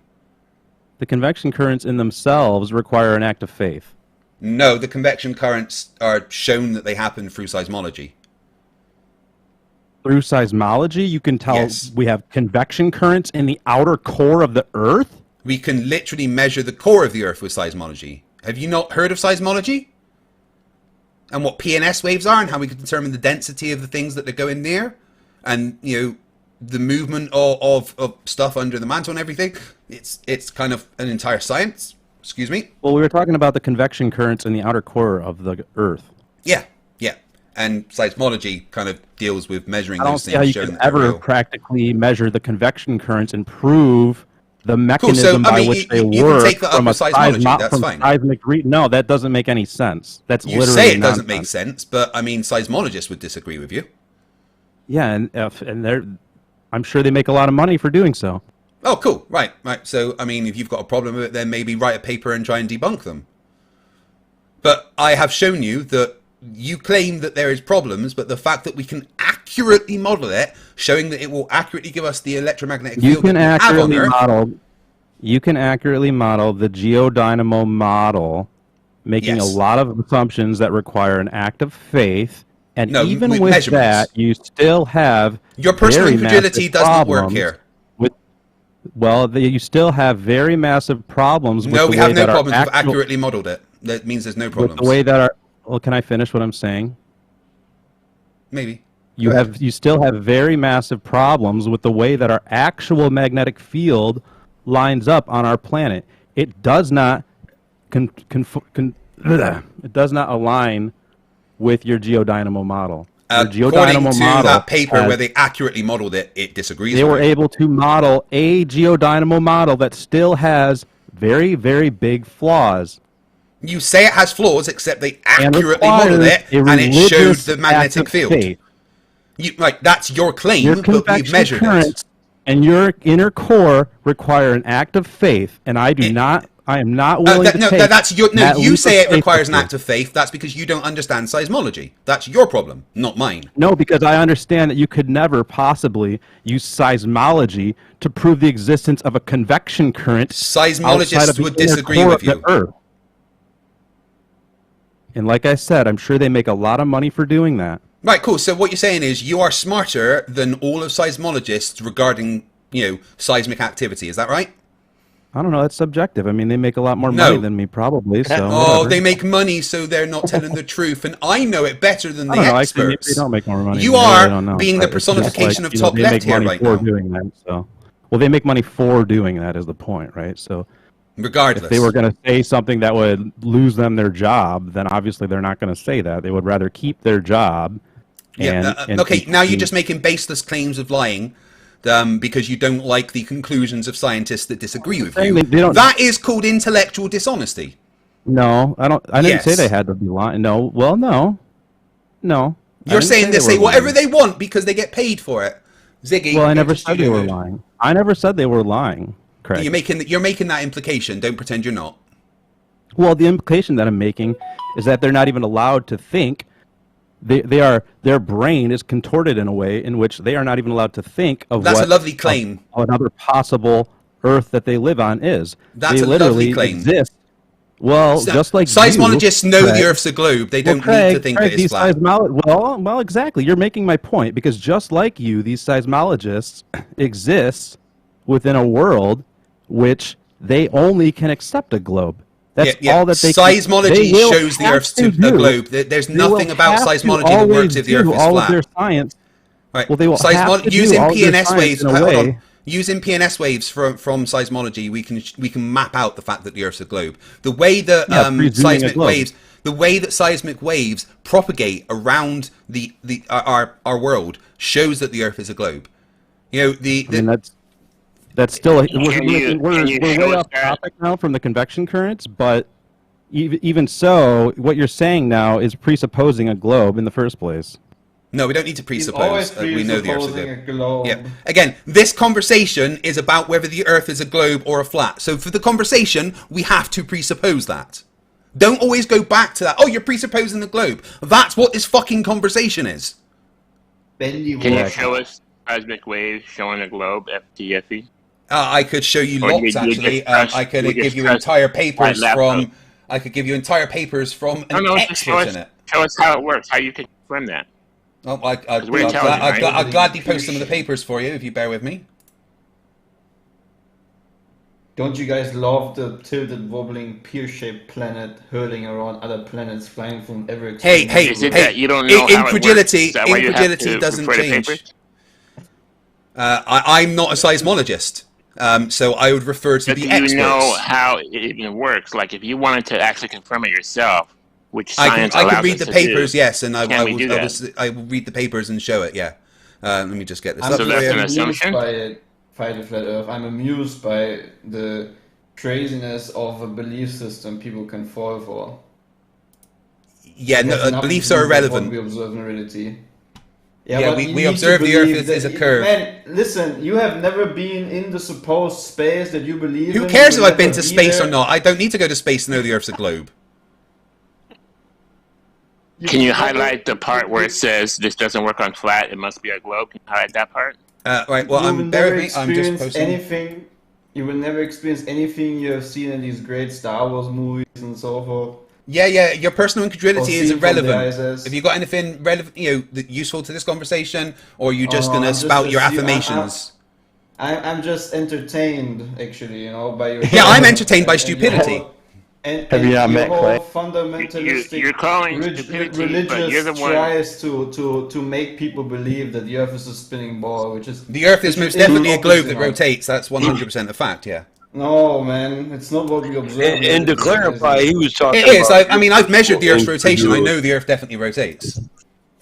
Dude, you're calling stupidity, but you're the one that doesn't understand how to explain it. You're saying you're not a seismologist. You're parroting Wiki. Yeah, no, I'm not parroting Wiki. I actually have a good friend who is an expert, and I've just posted a paper that he put together for me specifically about this. Have him come on and explain it to us. That way, you're not just parroting him. He's probably in the chat right now, but I'm here, and I've just posted the paper, which you are happy to go over in. You can go over in your own time. But the way that S&P waves propagate shows that the Earth's a globe, because if the Earth was flat, then they would act similar to how ripples in a pond act, but they don't. They go round and then come back in a way that matches what you would expect from a globe. And again, I've just posted a PDF there, put together by an expert that actually works with these things. So feel free to have a look through that paper. This is the PDF of 200 the same page. So the experts act like the composition of Earth was analogous to a pond's composition? To a what now? Ripples in a pond. That implies that the entire Earth's composition is uniform just like the pond. And some waves don't transverse through water, liquid. No, it's not talking about water. I'm talking about through the land. Well, I know. You act like the composition is similar. You know that's based on theoretical equations. I got to read this. Seismology is most definitely not based on anything theoretical. Or the equations are, because it's an assumed density of materials. We actually don't know the composition. Well, no, we can measure the density of materials with PNS waves, actually. No, we get a return time and then we assume the density. Well, no, we can compare it to other things. Hey, what do you think about this story, Flat Earth? Is this going to be anything useful, or is it just going to be you making more affirmations?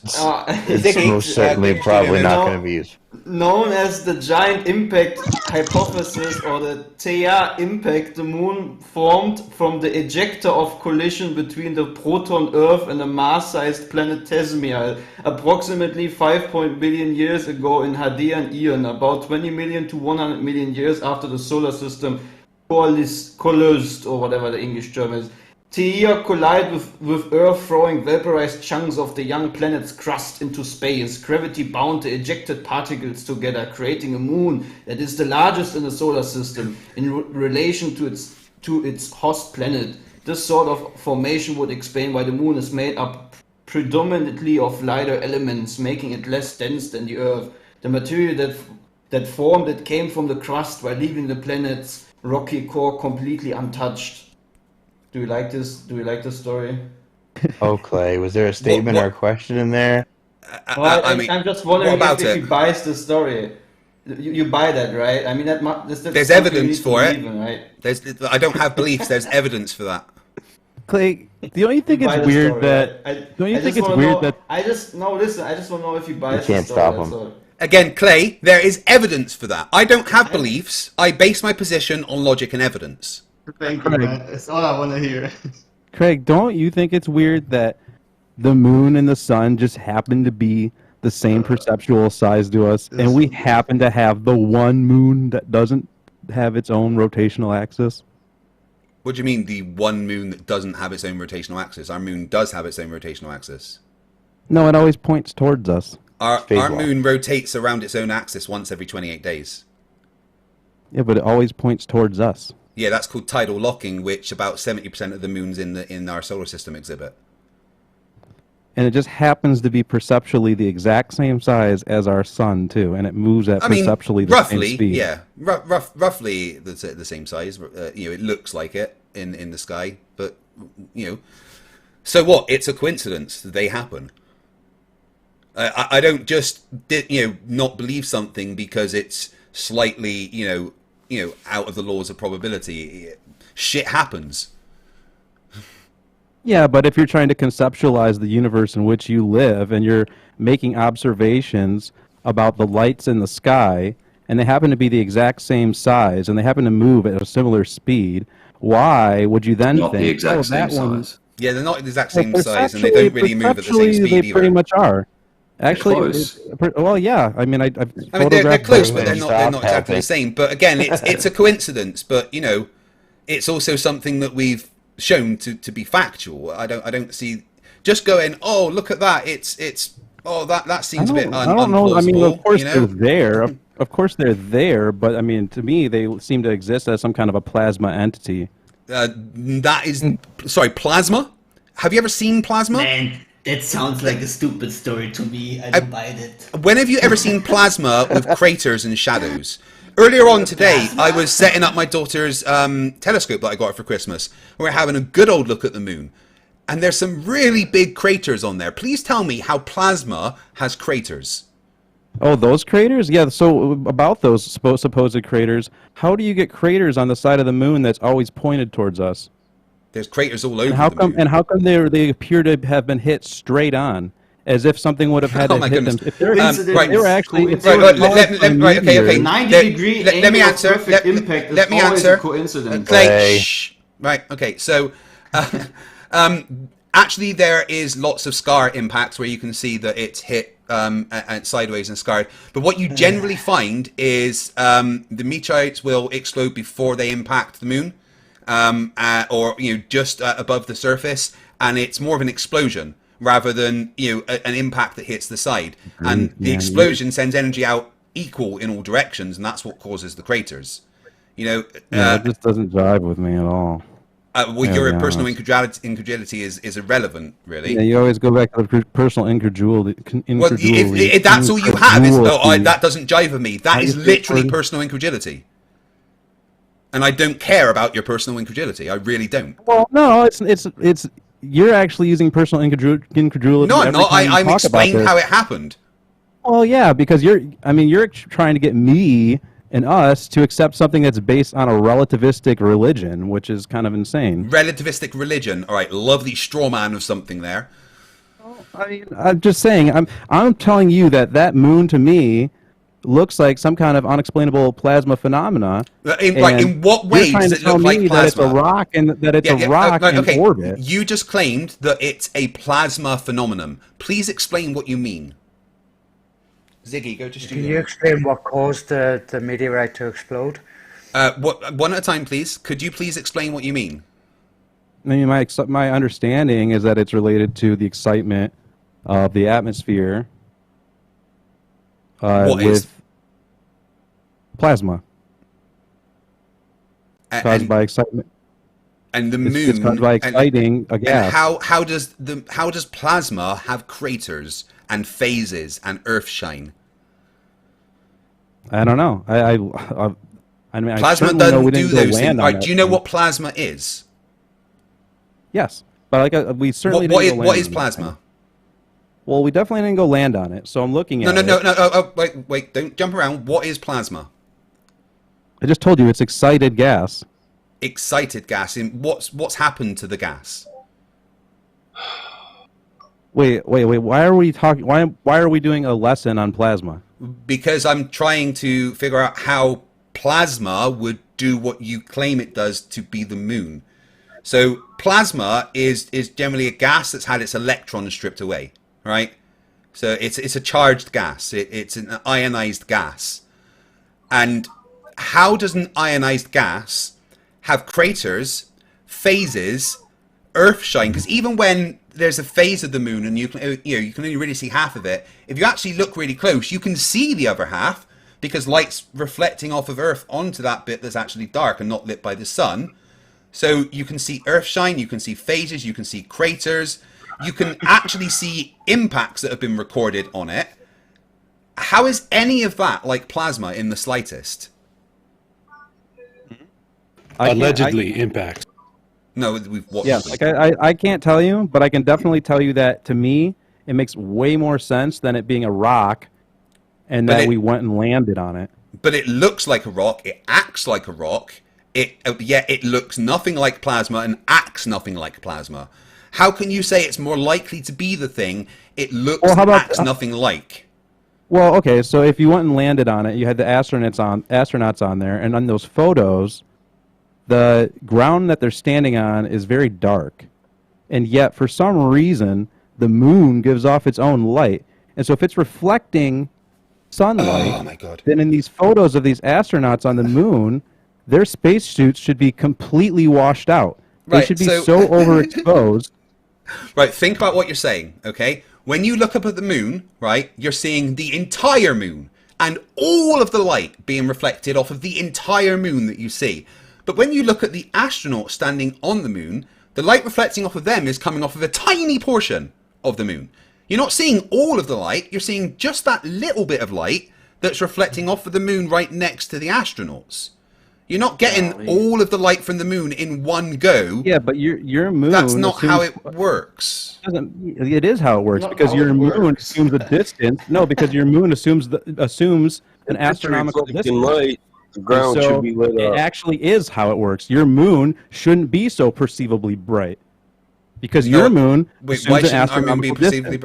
Why shouldn't our moon be as bright as it is? Because it assumes an astronomical distance. It doesn't. No, I've measured that distance. It's about 250,000 miles. There's no assumption there. Oh yeah, you use a tape measure? No, I use lasers. Oh golly! Oh, pathetic. You know, most you live in America. There's a bunch of observatories you can go and do it yourself. I use light going through an unknown medium. It's not unknown. We know what's there. Right, you know, yeah. Hey, so how do you feel about particle wave duality of light? What about it? You just accept that light is both a particle and a wave? What the two-split experiment would say that that's the case. Yeah, I mean, I base my position on evidence and logic, and you know, the two-split experiment shows that it acts as both a wave and a light. Logic. This is a very important piece of your logic, because the two-slit experiment shows light as a wave. And so if you're going to say that light is also a photon and it can behave as either a photon or as a wave, to me, you're getting into religious territory. No, it's not religious. We've shown, it shows that it can act as a particle or a wave. I mean, most of computing is based on this fact. Because if light can travel through a vacuum, which has been shown to work, then that would mean that there's either you have the photon thing going on, or that light can actually move through an ether. That there's an ether, there's a background medium that you would say doesn't exist. Well, the ether's been disproven. Yeah, we know the ether's been disproven. So.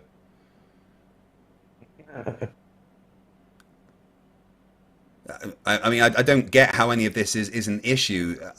With respect, it just sounds like you're not understanding parts of science, and therefore... I'm just trying to explain to you how your system requires religious beliefs. It actually there's no religious beliefs. We have evidence. It actually requires numerous religious beliefs. No, it doesn't. That's a straw man. We have evidence. You have a belief in dualism. Well, hold on. You have a belief in dualism, and your again, that's experimentally shown. Hold on. In your wave particle, your duality of light, you actually have a religious belief there. No religious belief, experimentally shown with evidence. No beliefs required. Please stop strawmanning me by forcing your need for a belief upon me. Well, no, I just choose not to believe those things because I think it's a silly religion. If you want to ignore science, that's fine. That's up to you. You are making metaphysical claims. No, I'm not. No, I'm making no metaphysical claims. I am saying evidence. Yes, you are. You're making a metaphysical claim of duality with the way that light works, and then you're also making nothing metaphysical about that. Relativity. It's just a fact that's been experimentally shown.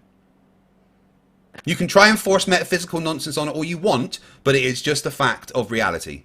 Well, yeah, you are making a metaphysical claim with your theory, with your relativity. It's just a fact. I don't need to make any metaphysical claims. It's just a fact. You're conflating perception with... It's a fact because FTFE says so. No, because all of science and all experimental evidence says so. So a consensus says so. It's a fact because evidence says so. The boys in Nicaea got together and they came to a consensus on gravity. Evidence says so. The council of the Rome. You can ignore science and cry about it all you want. It doesn't stop science being science. I believe it because there's a consensus of priests that say it. Good job. Again, science. Good job. You care about a bunch of priests say so. Good job. Science doesn't care about consensus. Only evidence. Good job. You only believe in consensus. Like science doesn't care about consensus. Only evidence. Isn't the two You just said consensus. You yourself just said. No, I said the evidence. Yeah, you yourself just said. I said evidence. Everyone heard I said evidence. Consensus of people that have actually done their experiment and gotten the evidence. That's not really the same kind of consensus. You're trying to... FTFE, have you confirmed anything you're talking about, or is all this... Have I confirmed anything I'm talking about? Yes, I personally measured the distance to the moon. I've personally measured Earth's gravity. I've personally measured Earth's rotation. I've personally... No, I have. I've personally confirmed the measurements of... Personal incredulity. None of that is personal incredulity. I have done these things. Anecdotal. Me, I've done. Yeah, no. I don't see one anecdotal is talking about other people. This is personal things that I've done. Let's be honest. You can claim I haven't, but I've literally done these things. Yeah, probably not. It's anecdotal, and I don't see anything backing it, so I don't even have. In fact, I've got a physics degree shows that I've done it, because as part of your physics degree, you have to measure the Earth's rotation and test gravity. Yeah, so you didn't do either of those. You just claimed to. Good job. I haven't seen a physics degree either. Good job. Keep making claims. You're making yourself look real good. You look. Everyone that ever does a physics degree measures these things. Real good with all your claims. Yep. No, I've done it. I've got the evidence. It's fine. Yeah, you got claims. Nice. Yeah. No, I've got evidence. You gonna go through one, or are you just gonna scattergun claims? Which one do you want me to go through? Which bit of evidence? Whichever one suits you. Right now you're just scattergunning claims, which really isn't. I'm not scattergunning anything. I am I can go on YouTube and find scattergun claims whenever I want. I am just responding to you directly. You're going to keep crying, or are you going to ask me a specific question? No, I'm definitely. Do you hear me sobbing? Are you going to cry, or are you going to ask me a specific question? I can hear you. I can hear you choking up. I can hear you choking up. Oh, are you right there? Claims and insults. If you want a hug, I can give you a hug. Or you can ask me a specific question. Claims and insults. Oh, is that all baby the globe crying. has? Claims I'll tell you insults? what I'm going to do is I'm going to call you a ambulance if you just bear with me 1 second. Shit, I thought it was science, not claims and crying. Yeah, can I get one ambulance? Shit, I thought it was science, not insults. Crying, please. Shit, yeah, he's on this Discord server. He can't stop crying about insults and stuff. Instead of asking me specific, yeah, he's just crying. You're the one who hasn't presented any evidence whatsoever yet. You'll be there soon. You just Brilliant, with the ambulance. No worries, I'll let him know. Yeah, your ambulance will be here soon, buddy. The Nathan of Glovers. Good job, I'll take a Wamberg and some cries. All right, that was hilarious. Have you got a particular question you want to ask, or are you just going to cry some more? Good job, bro. Nathan of Globers. No yeah, I'm asking you specifically, do you have a question, or are you just going to keep crying? Good job, bro. You've basically just made claims. Nice. That's it. I'm turning your volume down. I've asked him several times if he has a specific question, but all you can do is keep crying about, something or other, so I guess he does need a ambulance. Yeah, my question is, when are you going to prove the globe? I've been waiting. Yeah, I've shown the evidence. What specifically would you like me to show? A bit of evidence. I could show evidence for the Earth rotation. I can show evidence. I said globe proof. That's pretty specific, sir. You want globe proof? I can show you a picture from space. It's like really, really specific. No, there's a lot of globe proof. So you didn't take any pictures from space, bro. I don't need you to lie about what you did. I didn't say I took a picture from space. You didn't take any pictures from anywhere. You're a liar. Who said I didn't say I ever took pictures from space? You have no proof of your claim. You just come in here and make it one. Have you got a specific question, or are you just going to keep crying? Are you going to prove your claim, or are you going to complain and cry? I've proved my claim many a times. Claiming that you. There we go. We hear his ambulance coming. Did you hear that, guys? That was his ambulance. That's not how it works, buddy. claiming that you've proved it is not actually proving. No, I've done it many times. If you want a specific question answered, then go ahead. So you want to go with one of the times you proved it, since you've done it many times? Yeah, there's about 800 debates on my channel. Well, so do you have one, or are you just going to complain and cry? Well, specific question. I'm just waiting for one. I'm If you ask me a specific question, proofs that you've done. You said you've one of the proofs that I've done. You said you've proved the globes many times. Yeah. And so I'm asking just for one. Yeah, I provided much evidence. Actually. Yeah. Just once. Just okay, one of so them. Just please. go look through any of my debates. If you could provide one of them, please, I would like to see it. Would you like any specific evidence, or I guarantee you're not going to actually present it. Would you like any specific evidence, or are you just going to keep being? I said one of them, just one specific proof, please, that you've done. What about? Not some photo that someone else that you claim. Oh right, so you're going to use the genetic fallacy. That's you fine. did, sir. So, right. Oh, hold on. So you're using the genetic fallacy. Is that it? One thing that you did to prove the globe, sir. Just one. Yeah. I measured Earth's rotation. Oh, really? What'd you do that with? A pendulum. Oh, really? Yeah. So you put a pendulum on the floor and it precessed, and now the Earth moves? You don't put pendulums on the floor. You hung a pendulum from the ceiling and you saw it precess, and now the Earth moves? Ah, close. Very close. Not quite. I would assume I'm on the right track. I've heard this argument a million times. How you have a pendulum and somehow the Earth is moving because it precesses, even though all pendulums precess. No, not all pendulums precess. They don't precess if they're at the equator. Really? Yeah. Let me bust a pendulum out on the equator and see if it precesses. I bet you it will. No, it doesn't. It doesn't precess on the equator. Right, yeah. Because I can't get a pendulum to precess in my room right now at any rate I want. Not if it's set up properly to be a Foucault's pendulum. Yeah, come on. Enough with the bullshit. Oh, you can say it's... I'm about to tell you how I've measured the Earth's rotation, but you're going, it's bullshit. Okay, go ahead. Hey, I gotta know, what's the difference between a normal pendulum and a Foucault's pendulum? Just that it's set up to be, very accurate, really. It's not just like a tiny little thing swinging. Nothing then, right? Well, it needs to be very long. It needs to have a gimbal on it to allow it to maintain its swing. Magnets and motors. I'm talking. So right now museums. No, not all Foucault's pendulums have magnets. No, not at all. Not the one I built, anyway. The ones in museums do, so they can keep. Not all of them. No, the one in Edinburgh Museum doesn't. It gets restarted all the time. The one in our museum right here in Detroit, the Museum of Science, does. Yeah. It doesn't matter. That's just to give it a kick to keep it swinging. It shows how it processes. Yeah. Well, I just said that to keep it going all year long. Yeah, but the precession properly, is the important the way thing. they want to demonstrate it. Ziggy, yeah, and I like the point that you conceded that not all pendulums precess. Yeah, they're not supposed to be at the equator. And it doesn't have to be on the equator. It just doesn't always work out that way every time. 100%. No, if they're set up properly, they will precess unless they're at the equator. And right, not only that, but you can use the precession. You can use the. I'm talking. Good job, bro. You can use the amount of precession to actually calculate your latitude on Earth. How does that happen?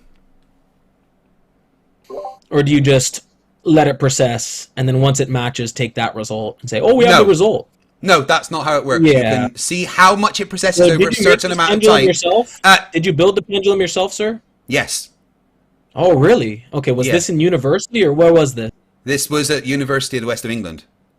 So, in University of Western England, you guys University of the West of England. Get it right. UWE. Yeah, whatever. University of fucking fairies. Okay, so at University of Fairy Farts, you actually built your own pendulum, or did the professor provide you one? Everybody in the class built their own pendulum.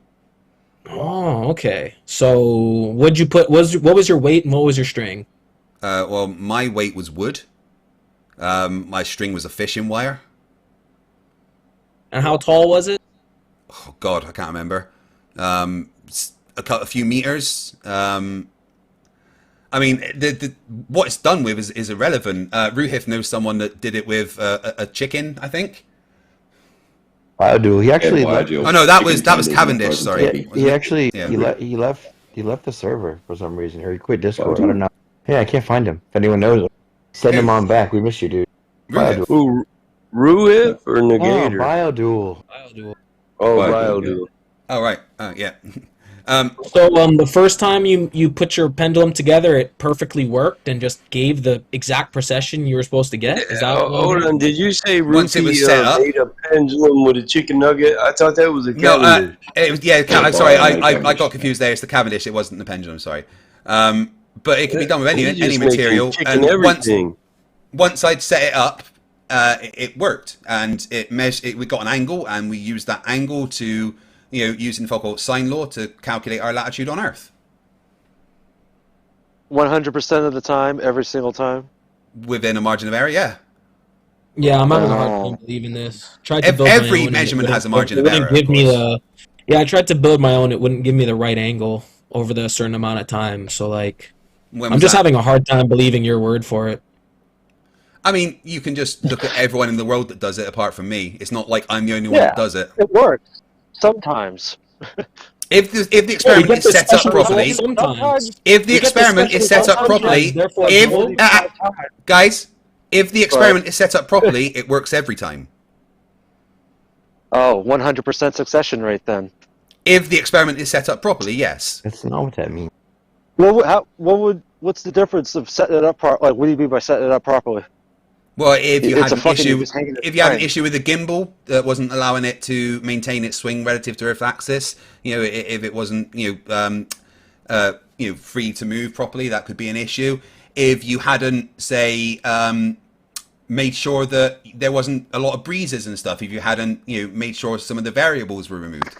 There's lots of ways to not set up an experiment properly. That's why when you're designing an experiment, you take a lot of care to remove all variables to make sure that there's not going to be any outside influence on what's happening so that you can actually verify your result.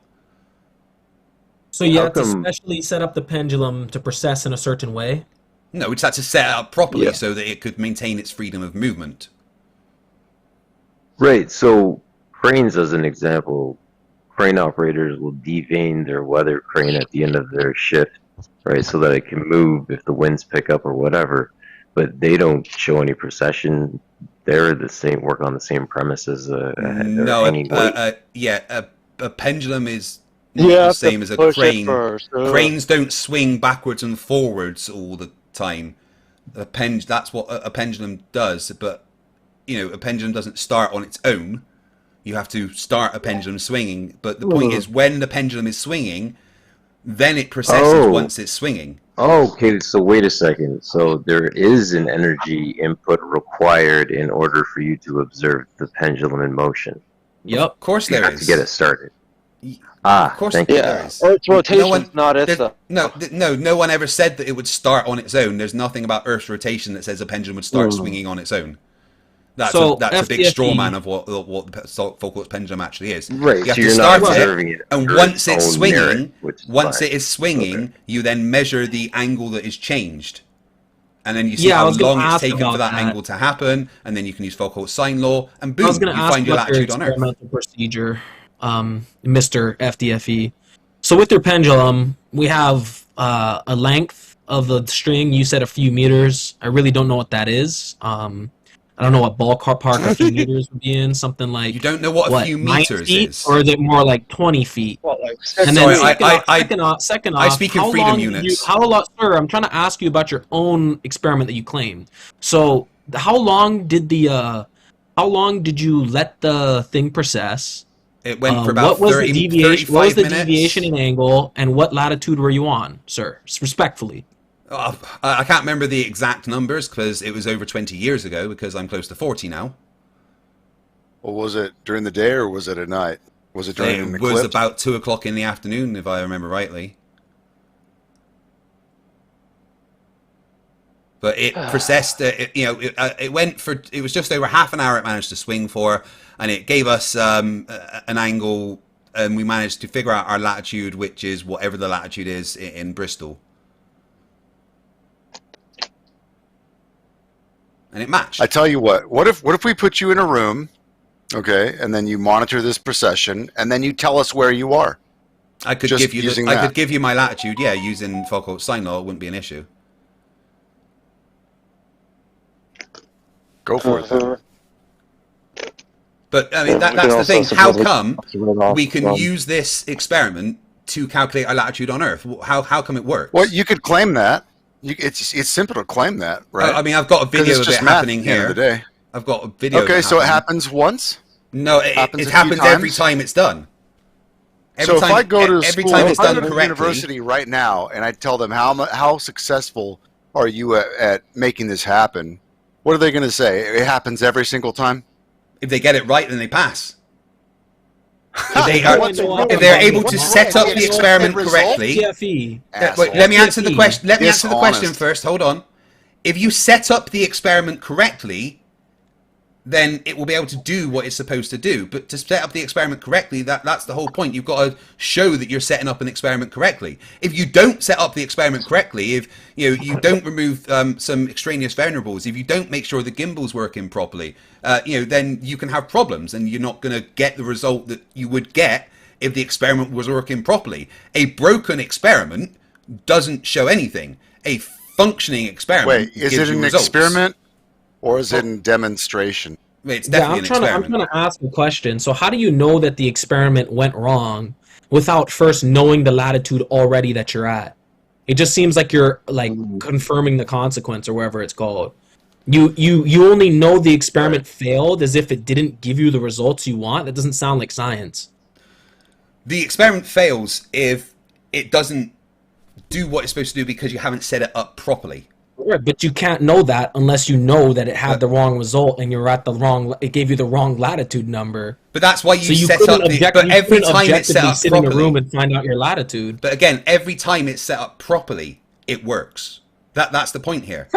And just sometimes it takes. But you can't tell us how it's set up improperly. You can just tell us we know. I told you if it's set up improperly, it could be something like if it's set up the wrong procession rate. I answered that question. I answered that question. No, you're not. You're not even listening to the question. I literally answered the question for you. You said, how would you know if it's set up improperly? Well, if the gimbal isn't set up properly, if it's not working properly, you can test the precession of the gimbal, make sure it's working correctly. You can do these things, and whenever it is set up properly... You can only do that by comparing it with the answer you want. Well, no, you compare it to make sure it's moving freely. Right? So if you get if you get a pendulum and you put it on a merry-go-round, right? And you start swinging that pendulum, and then you start spinning that merry-go-round, that pendulum will maintain the direction of its original swing, right? And that's how you would know that that pendulum was working, that it did that. If that pendulum started moving with the merry-go-round, you would know there was something wrong with that pendulum, because that's not what you would expect to happen in that circumstance. So we can test the equipment to make sure it's working the way it should do. You go through various stages of designing your experiments. It's all part of the process to prove that you can do these things. You go through stages to show that you can applicate the maths that you've been given. You go through stages to show that you understand the assignment and you understand the principle of the experiment. You go through stages of making correct predictions and designing the experiment. You go through stages of saying what. Good Lord. What are the variables? This whole thing is an exercise in confirmation bias. Fucking move the thing to start off. Yeah, of course you move it. You have to start it swinging. Of course you move it. Yeah, once it's swinging, and then... Sorry, what'd you say? If it goes with the merry-go-round, it's the same angle, right? It doesn't do that with the Earth. My point is if it would maintain its original position of swinging, right? So if you let the pendulum go right in front of you, backwards and forwards, and the merry-go-round was swinging, it wouldn't affect the swing of the pendulum, right? The merry-go-round would literally be moving underneath that swinging pendulum, right? Is the swing affected by the movement of the Earth then? Right, because the Earth is technically moving underneath the pendulum. That's what I'm saying. If you were to... let me answer the question before all of you start talking. Let me answer the question before you start talking. Guys, will you let me answer the question? Guys, will you let me answer the question? Right, so if you were standing on that merry-go-round, right, for you, that merry-go-round is stationary. That's your rest frame, all right? But if you were to stand on that merry-go-round and watch the pendulum, for you, the pendulum would be the thing that was spinning, not the merry-go-round, because you're on the merry-go-round. The same, if you are on the Earth... Let me finish what I'm saying. No, let me answer the question. No, I'm still talking. I'm still talking, so just let me finish what I'm saying. The same as if you're on the Earth, the pendulum will appear to precess because the Earth is swinging. Just like if you were on the merry-go-round, the pendulum would appear to precess. Okay? Now you can ask your question. You said it would go in one straight and shouldn't they? Yes. Is your pendulum in the Foucault experiment connected to the Earth? Is it's it what, the sorry? ceiling of a building. Still connected to the Earth like it would be connected to the merry-go-round. By a gimbal or something, yes. Yeah. So why would it deviate to show something? It should go straight like it is on the merry-go-round. Thank you. Okay, so like I just said, if you were standing on the merry-go-round, okay, for you, the pendulum would appear to deviate, would appear to spin, right? Do you agree with that? Said was it shouldn't deviate if it was on the merry-go-round. Yeah. If it was set up If correctly. you're okay, so let's imagine you're off of the merry-go-round, right? And you swing the pendulum, and then you spin that merry-go-round in front of you. You're not standing on the merry-go-round, right? The pendulum would maintain its swing relative to you, whilst the merry-go-round was still spinning around in front of you. But if you stood on that merry-go-round as it was spinning, to you, you would appear to be stationary, and the pendulum, the swing of the pendulum would appear to be spinning around. Yeah? Do you get that? Yeah, but on Earth, it's not analogous because hold on, you're saying the Earth spins, the pendulum's attached to the Earth, the Earth's a merry-go-round, and I'm on the Earth where the pendulum's attached to it. What should the pendulum do then? What do you expect it to do? On what? On the Earth or on the merry-go-round?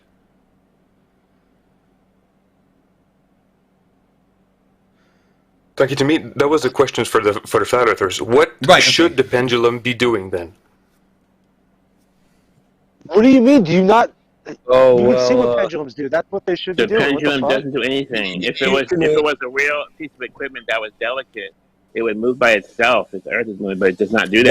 Why would it move by itself? Could you provide a citation or the maths for that, please?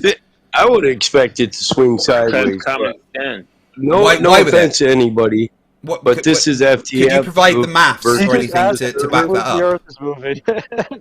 You just asked if you could prove the Earth is moving. That's fine. I mean, if Craig wants your help, that's cool. But generally, we haven't come here FTF against an entire server. Right. FTF, can I make a suggestion? If you actually have a merry-go-round close to you, like one of those little playground ones, could you take the time and set up the experiment on that merry-go-round, set up a pendulum, and then swing it on the merry-go-round, turn the merry-go-round so it still goes in the same direction?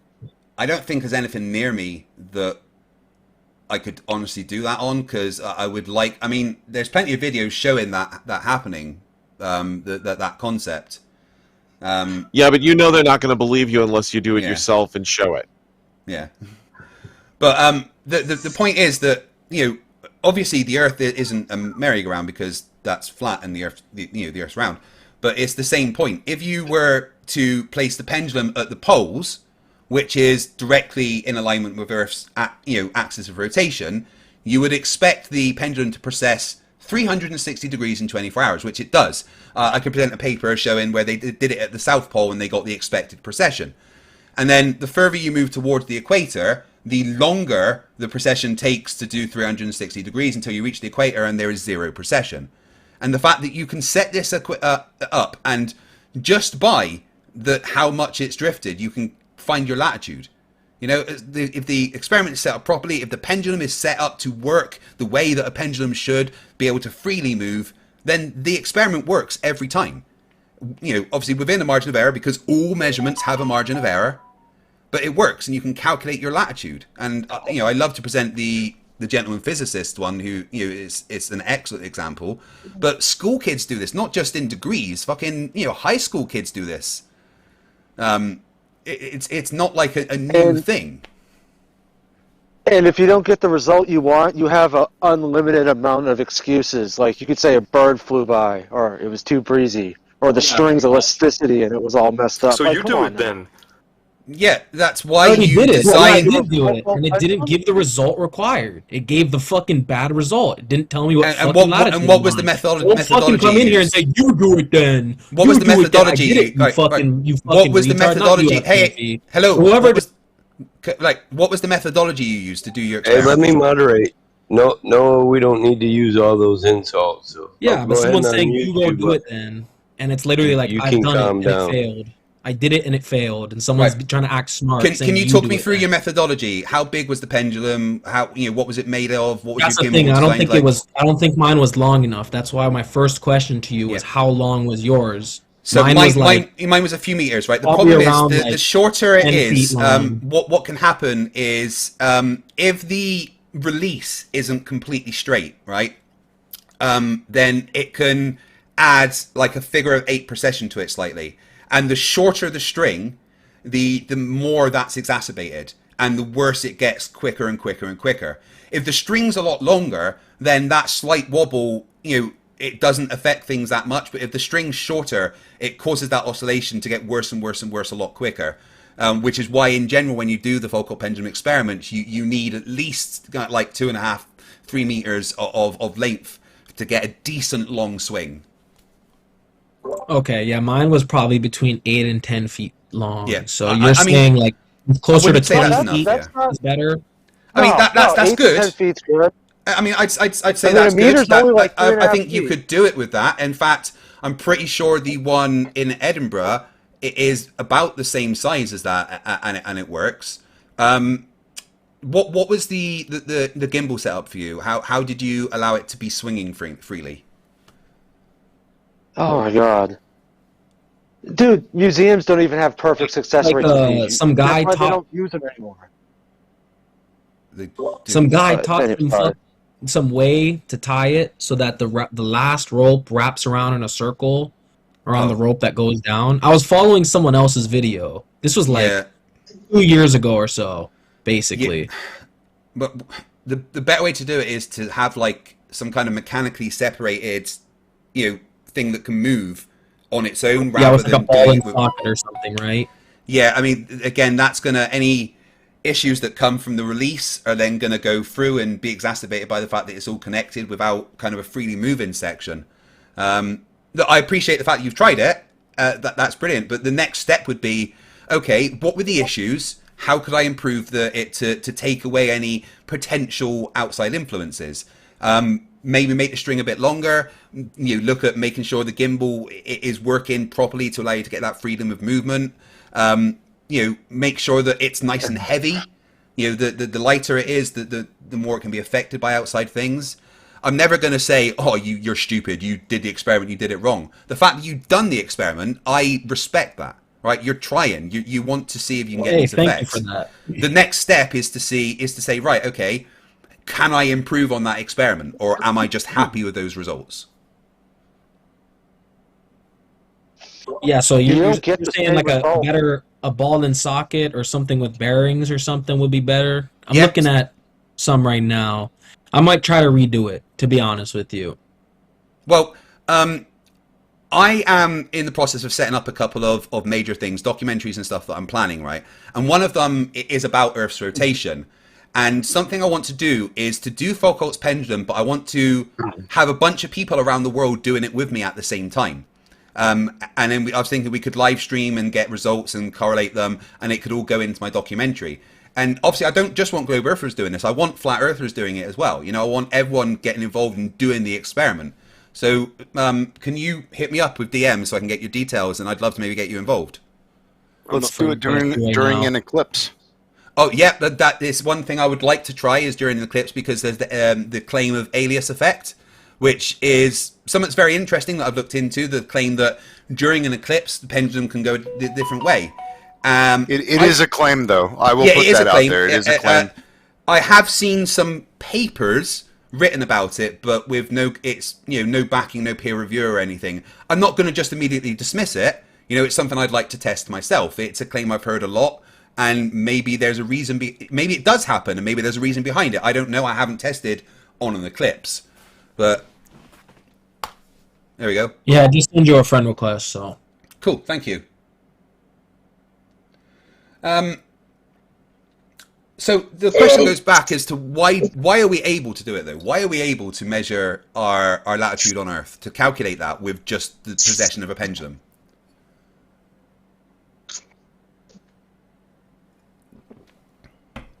Anyone got any answers? I mean, I think it could be related We're to... not, because there's no way you can confirm that works unless you actually did it. Okay, yeah, I mean, I've done it. My understanding is that, first of all, you're going to have issues of mass being too close to other masses, so that's already going to be a variable you're going to have to deal with. So mass attracts mass?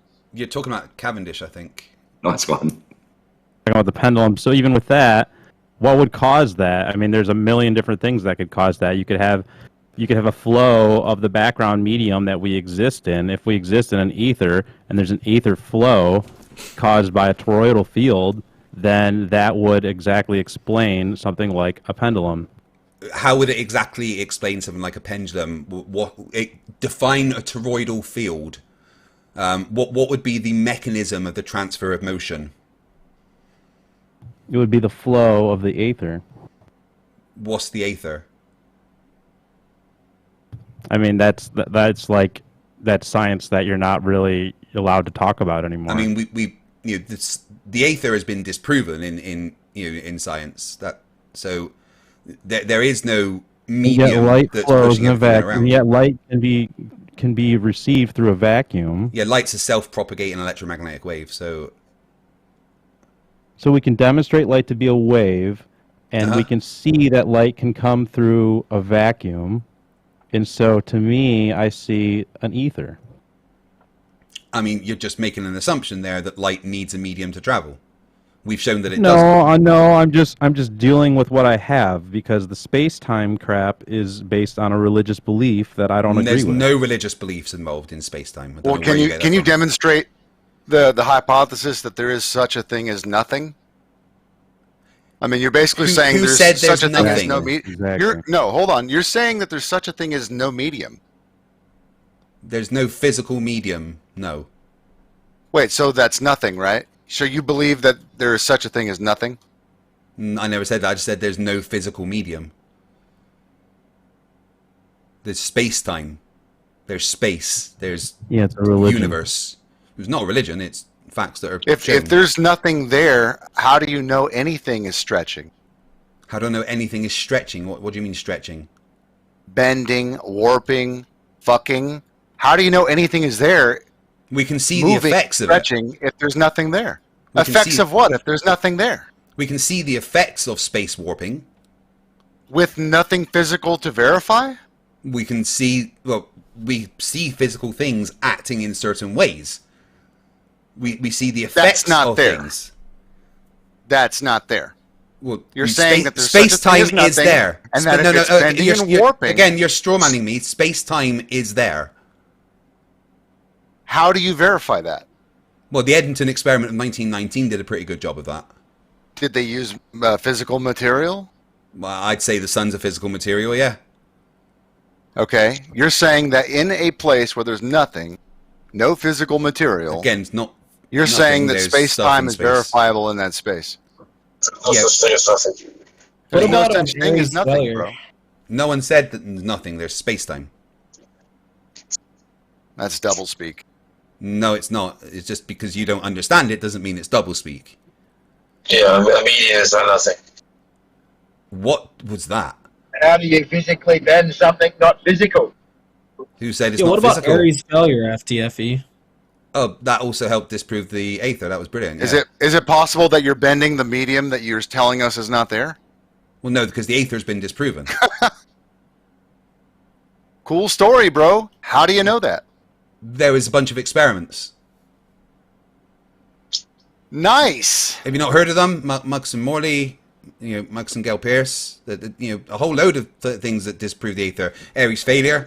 That's why it was called Airy's failure, because they didn't find the aether. I have a flat Earth question. You have a flat Earth question. Go ahead. Yeah. So on a globe Earth, at the South Pole, why is there not water dripping down into space? Oh, for fuck's sake! Oh, this guy again, dude. Who is this? Who was talking there? Obnoxious. My apologies. I found you guys. You think you can escape me?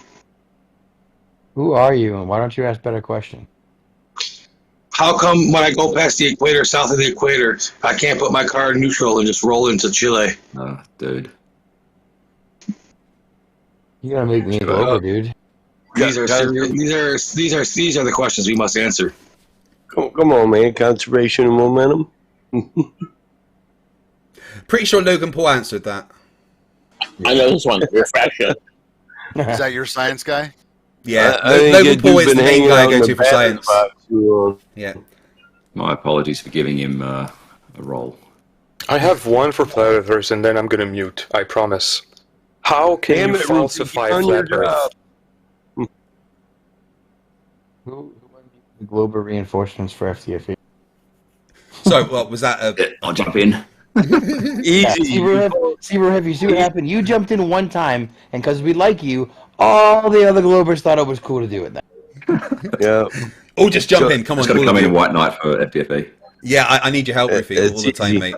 Show physical proof of curvature. Boom. FE falsify. What do you think? That's a hard question? Okay, well, let me ask this question. What would you accept? Yeah, you asserted you did. Let me ask you this question, okay? What would you accept? Not an image. No, specifically, what would you accept as evidence of Earth's curvature? Well, I wouldn't accept an image. I'd more like a physical measurement. You wouldn't accept an image or a physical measurement? No, I wouldn't, because images have effects, and we can alter images just by tricky photography, and everybody knows this. Right. So a photo is actually a distortion of reality, not a depiction of reality. Okay, so I would prefer a laser measurement, a survey of a sort. But you know, lasers are affected by refraction. Yeah, so I know, but over short distances, it would be minuscule, Craig. Well, it depends on the refractive conditions.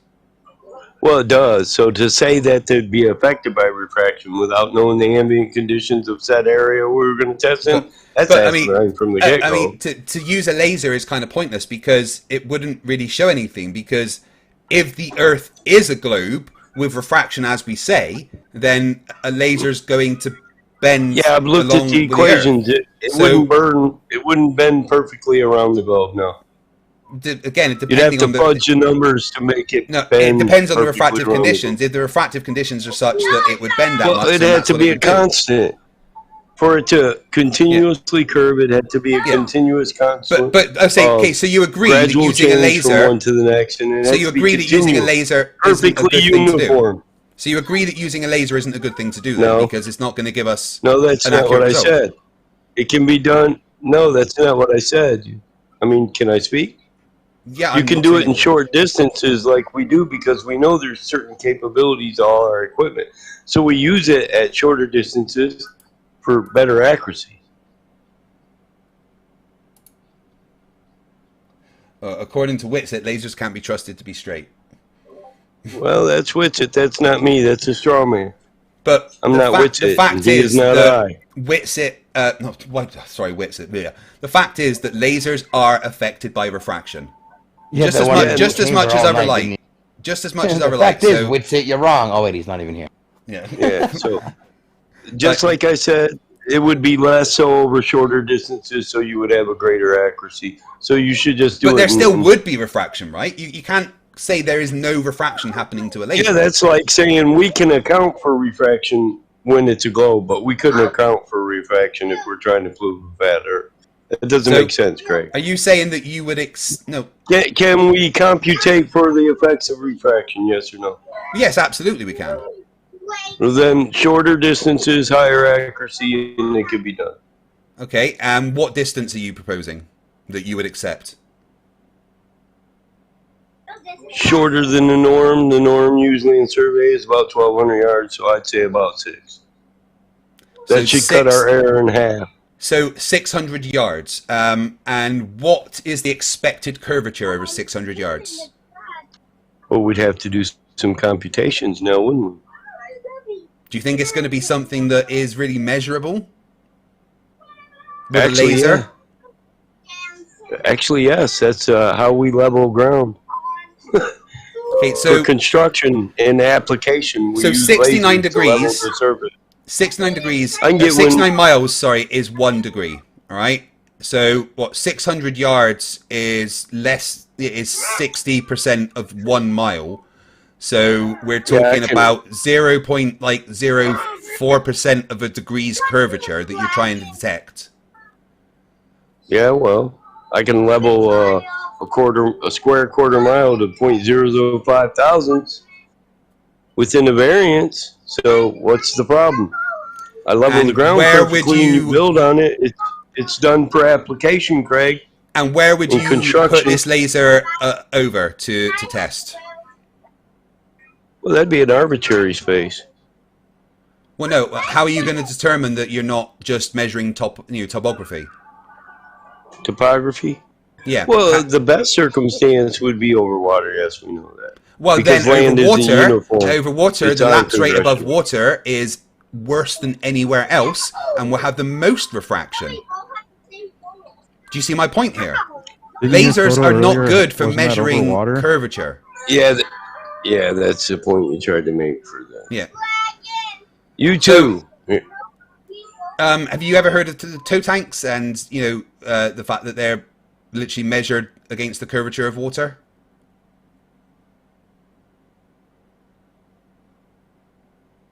I think I told Penguin to go up that last time. Tow tanks. Yeah, they're testing tanks for like ships and stuff. The big basins that they put ships in to test how they react in different conditions, waves and stuff. And there's tow rails that go above the surface of the water. Now, it's extremely important that the distance between the water and the tow rail is maintained. It's got to be exact to make sure that the conditions can be tested, the right way. And they make sure that the rail is the exact distance above the water all the way along this tow tank. Turns out that rail is actually curved. And it's following the water exactly. And at each, like 6 inches along, they've got these things that they use to make sure that the rail is exactly the right length.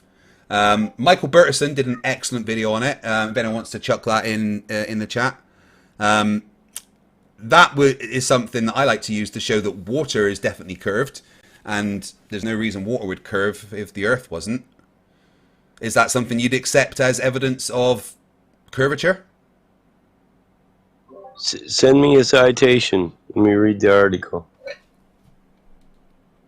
You got anything on this? I've never heard of this stuff. I'm not in the business of even commenting on anything I don't know about. Smart men don't do that. Get the video for you if you bear me 1 second. I don't want a video from some guy. He's got all the citations and stuff in it. All right, I'll tell you what I'll do. Article?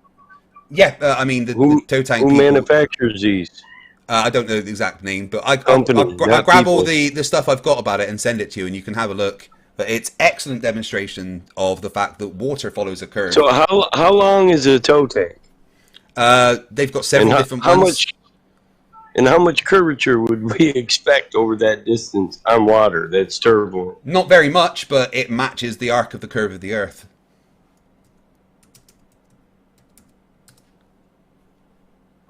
Well, I wouldn't expect water to be uniformly curved myself, seeing how if it's in an enclosed area, completely calm, just in a basin, and then it seems to have a curve to it. If you don't know, then how do you know? If I don't know, how do I know? What you want about? Yeah, I'm gonna have to read on this. Yeah, not much. Well, how much? You don't know. How do you know? I don't have the exact numbers at hand right now. I would have to refer to the papers. I guess we'll see how good I can Google. I'm just gonna get the. Oh, here we go. Ship model basin, Wikipedia, tow tanking, the University of New Orleans. Sorry, I'm just getting the videos for evidence. Right, so there is one of the videos that Mike did, and he's got links to all the stuff in the descriptions. It's probably the best place to go. Evidence of curvature of water, part 2. Daniel Pratt tried to debunk these. Do you know how he tried to debunk it? By not watching the video. Well, I watched the video. I'll give that a watch. But I got one here from the University of New Orleans in the School of Engineering, College of Engineering, on toe tanking. So there's a lot. I think I'll read the collegiate one first, then I'll watch your video. Just search David Taylor model ship basin and Earth curvature. That's the thing to do. Oh, is it only Daves that are said to have match curvature? I don't know. That's just someone in my chat has just said that that's the best way to find the paper. I mean, the implication is that in a swimming pool, I could find curvature of water. Yeah, if it was perfectly still. Because basically, all this is a basin to build ships in. Right? Okay, here we go. Which is a pool. An article. Yeah. So if you were able to, have a swimming pool long enough, and it was still enough, you could absolutely measure the curvature of the water on it. How long is long enough? Olympic size? I'd say an Olympic. What's that? Is Olympic 25 or 50? I can never remember. Mine's 50, but I could do that right here at home if 50's far enough. Yeah. If you were able to get accurate enough measuring tools like they use in these basins, then yeah. But I've just posted. I own a paving company, so I got a lot of measuring tools that are pretty accurate. Have a look at the basins and the tow tanks and everything. Have a look at the technology behind it and see if you can replicate it yourself. It's the best way to do things, right?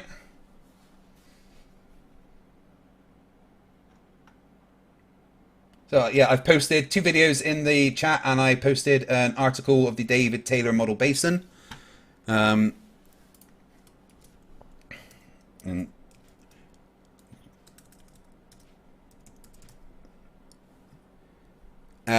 right, I'm going to read from a part of it here. The engineering of the system is remarkable. According to the American Society of Mechanical Engineers, to meet requirements for uniformity, the rails on the basin walls upon which these carriages will run had to be far straighter and more level than the most perfect railroad track.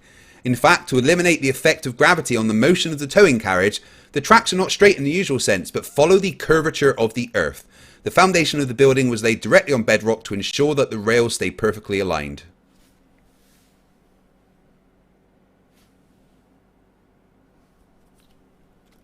So there you go. There's plenty of evidence of the fact that Earth curves. The silence is delicious. I know. I like it. Killing Flat Earth is fun. I do very much enjoy it, I must admit. I'm reading right now. That's the only reason I'm silent. Yeah.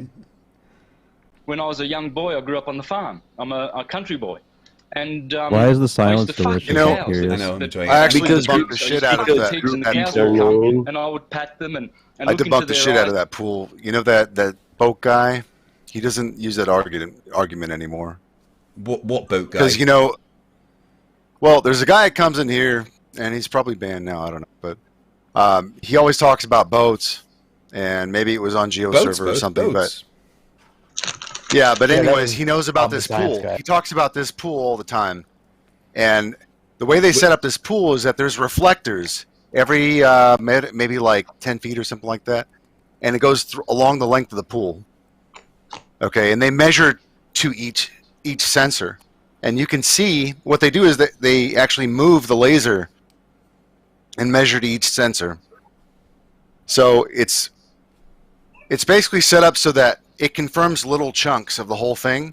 And when you actually look at the numbers and its sensitivity, it doesn't actually show any deviation from each point. So you can't actually even prove. It actually does. You can't. No. You can't actually even prove that it's curving. No, have you looked at the data? I have. Yeah, I have looked at the data, and it actually shows that it follows the arc of the curve of the Earth. Can I get that? Actually, no. It claims about how it was. They make that claim, right? But when you actually look at it's like that website that tells you that something's false, then you read into it and you're like, wait a second, it says it's actually true, and they give you the evidence. If you actually look at their data, it has enough precision to show if there's curving or not, and at each point it actually doesn't at all. Well, you just have to look at it. both of the videos that I've posted show that the data shows the opposite of what you're claiming. Oh, so you just watched a video, or did you actually look at the document? I've watched the videos that are talking through it, and then I've looked into the documents myself, and actually the data that is referenced in the video shows the opposite of what you are saying. That over the length of the pool from each of the bits where they measure like each 6 foot along to show that it's this high above the water at each level, and then the tow carriage itself, the whole line, is actually curved. You know what I did? I saw the reflection of mountains on the still water, and I knew that I wouldn't be able to see a perfect reflection of the mountains in the still water if it was curved water. So, are you saying that the water was perfectly flat?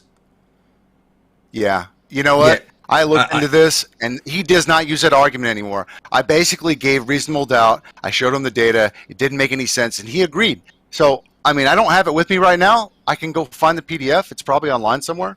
But the data actually doesn't support your argument, at least not in this case. It really does. I mean, I've looked at the data from at least 4 of the different tow tanks around the world. It'd have to be manufactured this way because it's man-made. So whoever leveled it would have leveled it perfectly to the curve of Earth, and I'd like to know how they did that process. Well, I've got a bunch of the stuff saved, Michael, I can send to you, okay? Oh, look, I found your link anyway, David Taylor Model Basin. That's one of them, yeah. I'm reading on the construction of it right now. Right. Oh, well, this has been fun. This is where I think that it's a projection when they say that flat earthers conflate elevation and curvature. Because it's clearly talking about... They do that. It says the foundations of the building were built on the bedrock. And so it's referring to the curvature of the earth, like the curve of a woman's body, you know what I mean? It's just like the elevation of the earth. That's what it's talking about. Okay, you literally just conflated elevation and curve there where you were talking. Right, no, that's what you're doing by interpreting what you're interpreting. No, we're not. Right, do me a favor, define elevation for me. What's that? Define elevation for me. Well, there'd be a difference in elevation from one end of the pool to the other, right? In curvature. If you're saying there's curvature, there's going to be a difference. No, that's not elevation, that's curvature. But elevation is, point above a level surface, not like the curvature or something. It's like Nathan Oakley said that Google Earth was a flat Earth map because when he looked at the coast of Ireland and the coast of New York, they both said 0 feet above sea level, and he's like, "Oh, there should be 5,000 miles of curve." Well, no, that's flat earthers conflating elevation and curve, which is exactly what you just done. It blows my mind when people get those confused. Anyway, I think I've done a good job of demonstrating that the Earth isn't flat today. 2:45, I'm probably going to bugger off. Before you go, can I ask one question? You may. I've read it since you said it a long time. You said asteroids explode before hitting the moon. I asked what causes that explosion? Heat, pressure. It doesn't do it anywhere else, just as it's about to hit the moon. No, it does it everywhere. I mean, that's generally what happens is they get towards a surface and they'll explode. The kinetic energy as it hits the surface, it explodes and spreads outwards. Said it explodes before it hits in the middle of space. Not in the middle of space. It'd be really close to the surface, but the explosion will be, it will spread the energy outwards. Equidistant. But what causes that explosion? That was the actual cause. The fact that the asteroid's hitting the moon. It says it explodes before it hits the moon. No, it's as it gets towards the moon, as it hits the moon, it explodes. Right? It's the pressure of it hitting the moon, all that kinetic energy, it will explode. And it will create an explosion, like when there's a nuclear explosion, and you see it all go up. that's what I mean. It's going to create an explosion, and it's going to be an equal dispersion of the energy in a circle. This is before you said it before it actually hits the moon, and now you're saying it's as it hits the moon. Right, maybe I wasn't clarifying exactly what I meant by before it. When the asteroid, it will come in, right, and it will hit the moon, and it will explode, and there will be an energy put out in equal directions, right? And no matter what the direction of the meteor is, and if, say, another meteor hits another meteor above the moon, then that's also going to create an explosion with an equal energy going out in all directions. I didn't mean that it's like exploding like above the moon before it hits it. Sorry, I misspoke if that's what you thought. That's how you actually said it, because I asked the question at the time, but you were answering something else. Sorry, I sometimes I get confused. There's lots of questions go back and forwards. I misspoke if that's the case. Okay. But in general, the reason why you see the circle, the craters are circle, is because when the impact happens, there's an explosion, and that explosion sends energy out, in a circle. But there's a lot of times where there's not an explosion, and it maybe just break up or something, and that's when you can actually see there's like scars. They tend to be smaller than the normal craters, but you can actually see there's like lines that are where meteors have impacted and scraped along the surface. I only asked that question because of the way you said it. Apologies if I misspoke there. Forgive me. Yeah, apologies if I misspoke there. I didn't mean to.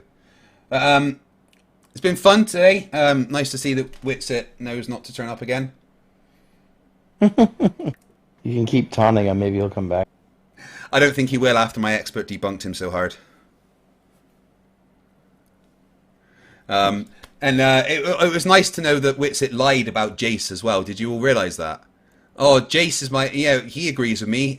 He works at an Ivy League school and he's in this server. Jace specifically does not agree with him. Jace doesn't even understand quantum field theory. We're not talking about quantum field theory. We're talking about relativity. But the claim is, Witsit made the claim that Jace agrees with him and backs him up about relativity. But I was here for that long conversation that ended with "Yes, you're right." Witsit. I don't know if that was the same one. But right, your boy only stated what we've already stated, that for the observer in the reference frame, there will be no observed contraction. Just no contraction at all. Not just no observed, just no contraction. He said observed. In the reference of the observer. That's what your boy said in the short clip. I watched your short clip. For the observer in the reference frame, there will be no observed contraction. He didn't say observed. There would just be no contraction relative to himself. He didn't say observed. For an observer, it's already been stated. Yeah. Over and over again. The observer so there is no contraction. So that's what he's saying, and that's just one little clip. If you watch the entire stream, he specifically says that no, there is none, and he goes through an entire table explaining that where the contraction would be. And this is the problem that the Witsit has, is that he says the contraction is just the problem is for the observer outside the frame, they'll observe a contraction. Hold on. But for the person in the frame, there'll be no contraction. Yeah, because the contraction is now the other place. So if we think of the Earth and the Sun, right? For an observer. Wait, 1 sec. Right. So if we say that there's an observer on the Sun, right, looking at the Earth would be measured to be contracted, right? But if you then put an observer on the Earth, for them, the Sun would be contracting. This is all about observed contractions. Again, observed is it doesn't like. Let's just say a person. It doesn't matter observed or what. The fact is that the contraction happens in the thing that is. Like Michael, hold on. Michael, hold on. I just can't observe it. Hold on. The contraction happens in the thing that is moving away from the rest frame, never in the rest frame, right? That's the whole point of relativity. Well, what you're saying is the contraction is an observational effect and not an actual one. It's a relativistic phenomenon, right? That's what is. It's a real thing, but it's a relativistic phenomenon, right? Well, it can't be a real thing if somebody else can observe my reference frame to contract. Oh no, it's definitely a real thing.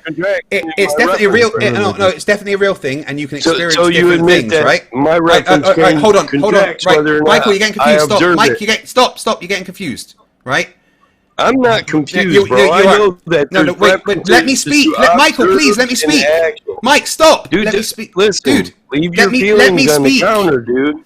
It's an open platform. Yeah, just let me speak. I'm trying to explain to you, okay? I would if you'd let me finish what I'm saying. I'm trying to get there to answer your question. For you. I know you're trying to get there, but that requires a back and forth, not just one person. Keep on talking in the middle of everybody talking before you even know what I'm saying. But you finished. But just let That's me not intelligent. respond to you. Let me respond to you, okay? Okay, right? So do the unintelligent thing. That's cool. No, I'm trying to explain it to you. Just bear with me, and then we can have the back and forth. I don't need it explained to me, dude. You clearly do. All of you do, right? I don't. You didn't even listen to what I said, so how the fuck would you know if I did or not? I did listen to what you said. Okay, what'd I say? You were saying that it's if it's not real for that person, then how can they measure it, right? No, that's not what I said. Right. Well, you said it switches. If you're in the reference frame, somebody else observes you. The contraction no longer in the frame you're in. But that's not what I said. What I said is if somebody else is observing my reference frame to contract, and just because I can't observe it, now it's no longer an actual thing to me. I was asking a question. Yeah, so... the truth is, it is. Oh, right, sorry, I thought you'd finished. Right, to you... Just not observable. Okay, have you finished? Okay, right, excellent. The main point here about relativity, which none of you are getting, is that two people can experience different things, right? One person, if we have person A and person B. Person A is, on a rocket ship that is traveling at a velocity, but let's say that their velocity is 0, right? That's the rest frame. And there is another ship that is relative to that first ship, moving away from it. Observational. Let me finish, please. Right? Relative to that first ship, the second ship is moving at 60% the speed of light away from it, okay? The person this isn't addressing what I said. Please. The person on the ship that is considered stationary, if they were to be able to measure that ship that was moving away from them, they would measure that ship shorter than its proper length. But the person on that ship, let me finish. Don't interrupt. Let me finish. But if you're at the rest state, there we go. You haven't let me finish. You need to let me finish so we can get the entire point out. It doesn't bother me one bit, Greg. Michael, let me finish then. Right, you keep interrupting. Listen, you're not addressing what I said. I'm trying to, but you won't let me. Nobody even brought the rest frame into it, but you. The rest frame is the important part. Yeah, but I'm not saying I should observe a contraction in the rest frame, so it's a straw man. No, I'm not saying, but there is no contraction in the rest frame. That's the thing. That's what I didn't say there was. And if you let me finish, I will explain. Right. So person A. Yeah, you're not addressing what I said. I'm trying to. I never said. I'm trying to, but no, you keep interrupting me. You're addressing the rest frame, and I'm saying two objects at motion because the other guy observes mine. Well, one of them's a rest frame. One of them is always a rest frame. There's always a rest frame and something relative to that rest frame. Relative is motion is relative to two different references, right? Yep. So you have. So if I'm in motion and I observe you at motion, they're both in motion. Yeah, but to you would be stationary, right? The rest frame is for you stationary. Now, please, can I get through my thought without you interrupting? All right.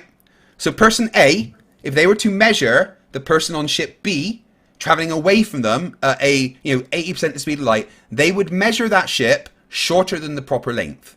But the person on the ship, if they were to measure the ship that's moving away, if they were to measure ship A, they would measure ship A as shorter than the proper length, because that's where the contraction is. Because for them, they're the rest frame, and ship A is now the thing that's moving. Right, and that's where the contraction goes. The contraction is in the thing that is moving relative to the rest frame. Okay? Are all things in the universe at motion? Motion is relative. I know that, but is there anything at rest in the universe? We can consider anything at rest. We can consider it, but is it actually at rest? Relative to itself, yes. That's the point of relativity. You can't even admit it. Yeah, but that's the point of relativity. He's literally just describing a religion. It's not a religion. So, wait, FTFE. Wait. Right, so if you are moving, but there's another thing moving faster than you, right? You can consider yourself stationary and then have a relative speed between you and something else, right?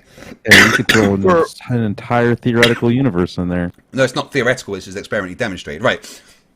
This is the good one, because this is what Einstein actually did, right? Michael, I want you to imagine that you're sitting on a bench, right, at a train station, and a train is going past you faster than any train you've ever imagined, right? And then beyond that, beyond the train in the distance, 2 bolts of lightning strike the ground at the same time, all right? You got that in your head? So you're sitting and you're watching a train go past really fast, but beyond the train, 2 lightning bolts 100 meters apart hit the ground at the same time, all right? Now, I want you to put yourself on that train, right, in the middle of those 2 lightning strikes. And I want you to think, do those lightning bolts hit the ground at the same time for you?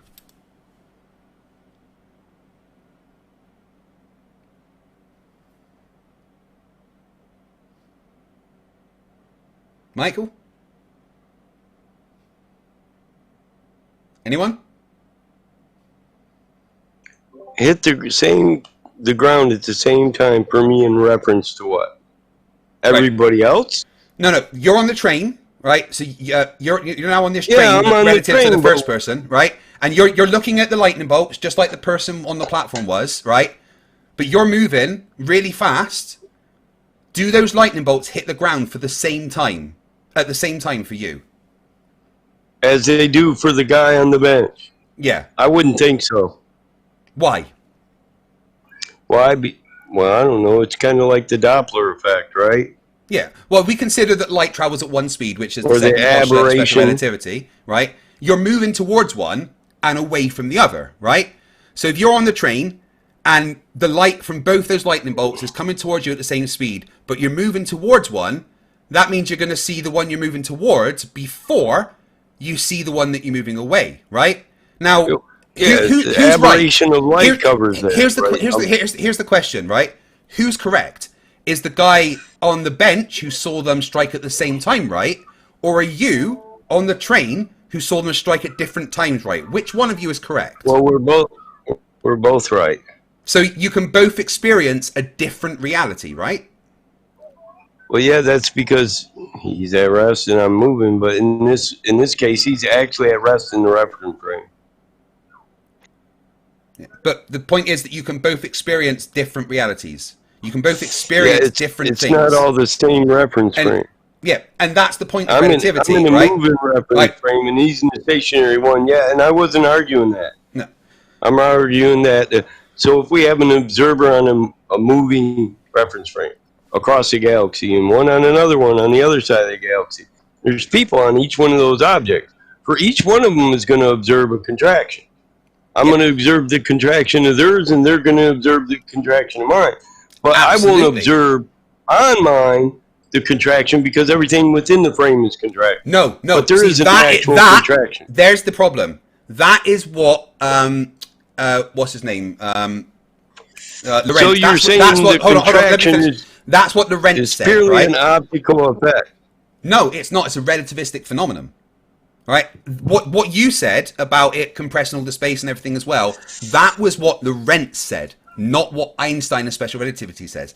Einstein and special relativity say the opposite of that. It says that in the rest frame, there is no shortening, but for a coordinate system that is at rest relative to something else, there will be a shortening because it's just a relativistic phenomenon, which can actually be, Listen, it's relative to the observation you're making. Yeah. But so you're observing the contraction on the one that's moving relative to you while you're stationary.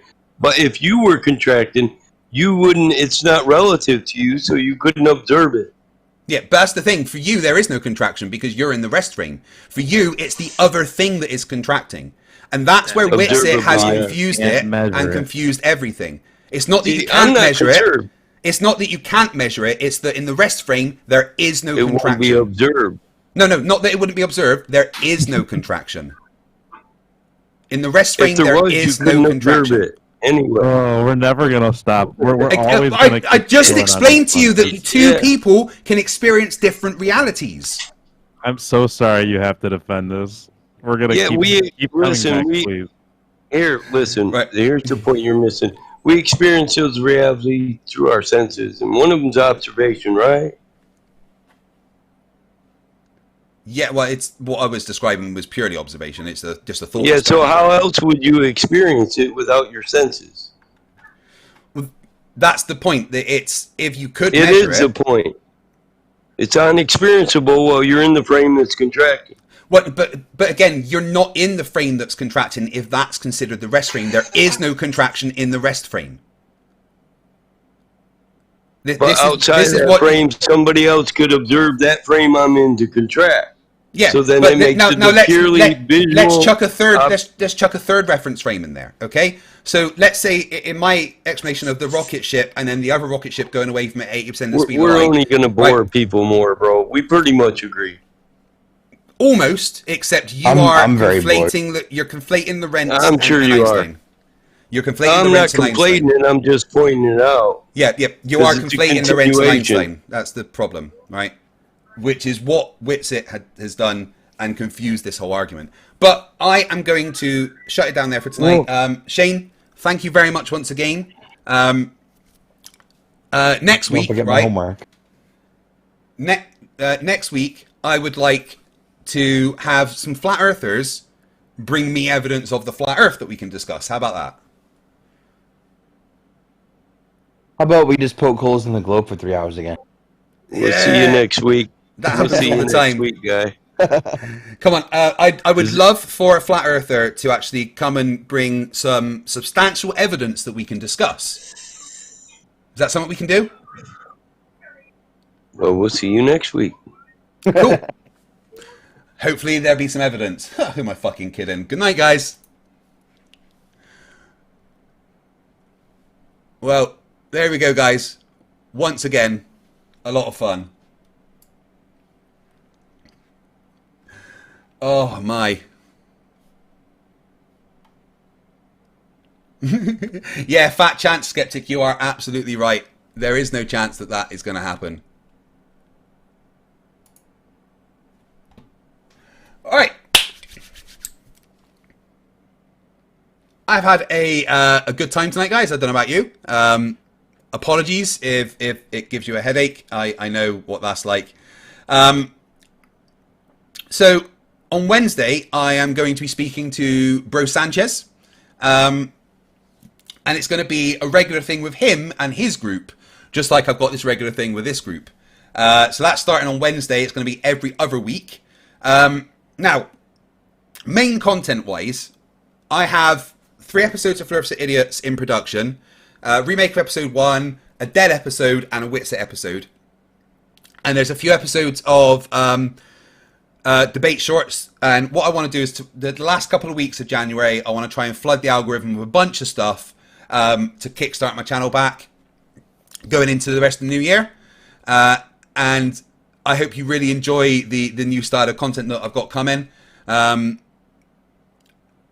had a very, very busy time so far this year trying to get things sorted and dealing with my hospital stuff. But believe me, I've got a lot of fun coming for you guys. I hope you had a good night tonight. Once again, there's a stupid amount of super chats. How was the Gary bot? Was it working tonight? I couldn't really pay attention. Yeah, Bro Sanchez, he's a good one. Right. As always, your generosity is insane. Bacon Head Eating for Fun for £2 says UK space launch tonight. Yep, UK is launching its first rocket. I might do a little bit of a report on that tomorrow. JSS Tiger for $5 says the line of sight was established and things that are above the light cannot appear below it. Yeah, they couldn't fucking get that, could they? Did you do Charlie Welch, $2. Shane's 3-body problem is buying 3 seats on a plate. Oofed. 3-body problem. It's not a problem. The Jumbo Show, $10 Canadian says ChatGP is smarter than most any flat earther. Yeah, because ChatGP has now beaten Nathan Oakley like 3 times. Bandit, $5 Canadian.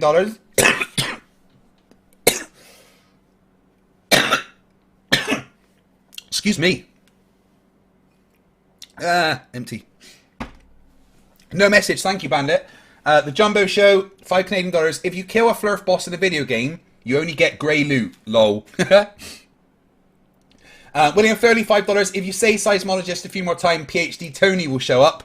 Seismologist! Seismologist! Seismologist! Dave Curvature, $5. Thank you, you monster. Literally everything is in space. Literally everything is in space! Get back in the fucking car! Stringer News 1, member for 34 months, says, if the standard of evidence is seeing things from space, I'd like to see their photos of Pizza Earth from space, please. If they claim the Earth is flat, they must have those. No, because space ain't real, is it, bro? Conor Silver for $5. A bunch of Flerf cultists accusing seismologists of intellectual dishonesty. I believe that would be called projection.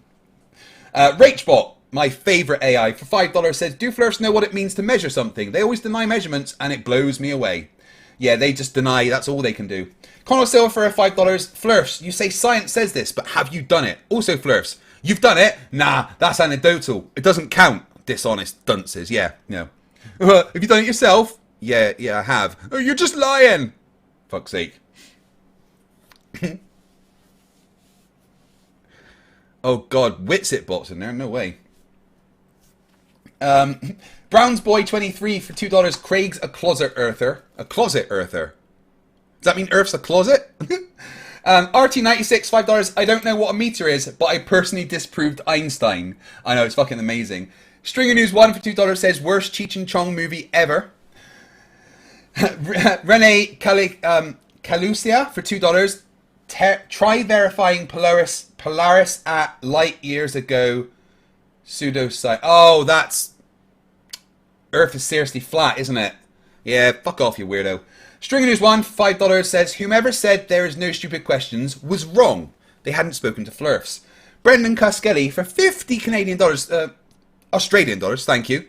Thank you very much, Brandon. Did I miss a dumpster fire of silly little Flerfs? Flerfs of evidence? Are you kidding? Dumpster fire-ish. Jimmy Boy was a bit angry. Fogger Persia Pakashi for $2 says a couple of Witsit bots have appeared. Gary Bread.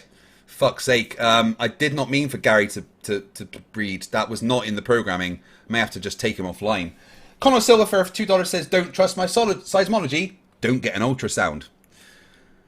So much technology I think Flerfs should not be allowed to use because it's like made by science, by NASA, by the things that they deny. Just like I don't think vegans should be allowed to drive because, you know, isn't gasoline like dinosaurs and shit? Yeah, fuck you vegans. Anyway, I'm going to bed. It's been fun. I'll see you on Wednesday. Remember, stupidity is not a right. Fight the flat earth. Fight the flat. Fight the flat. Fight the flat.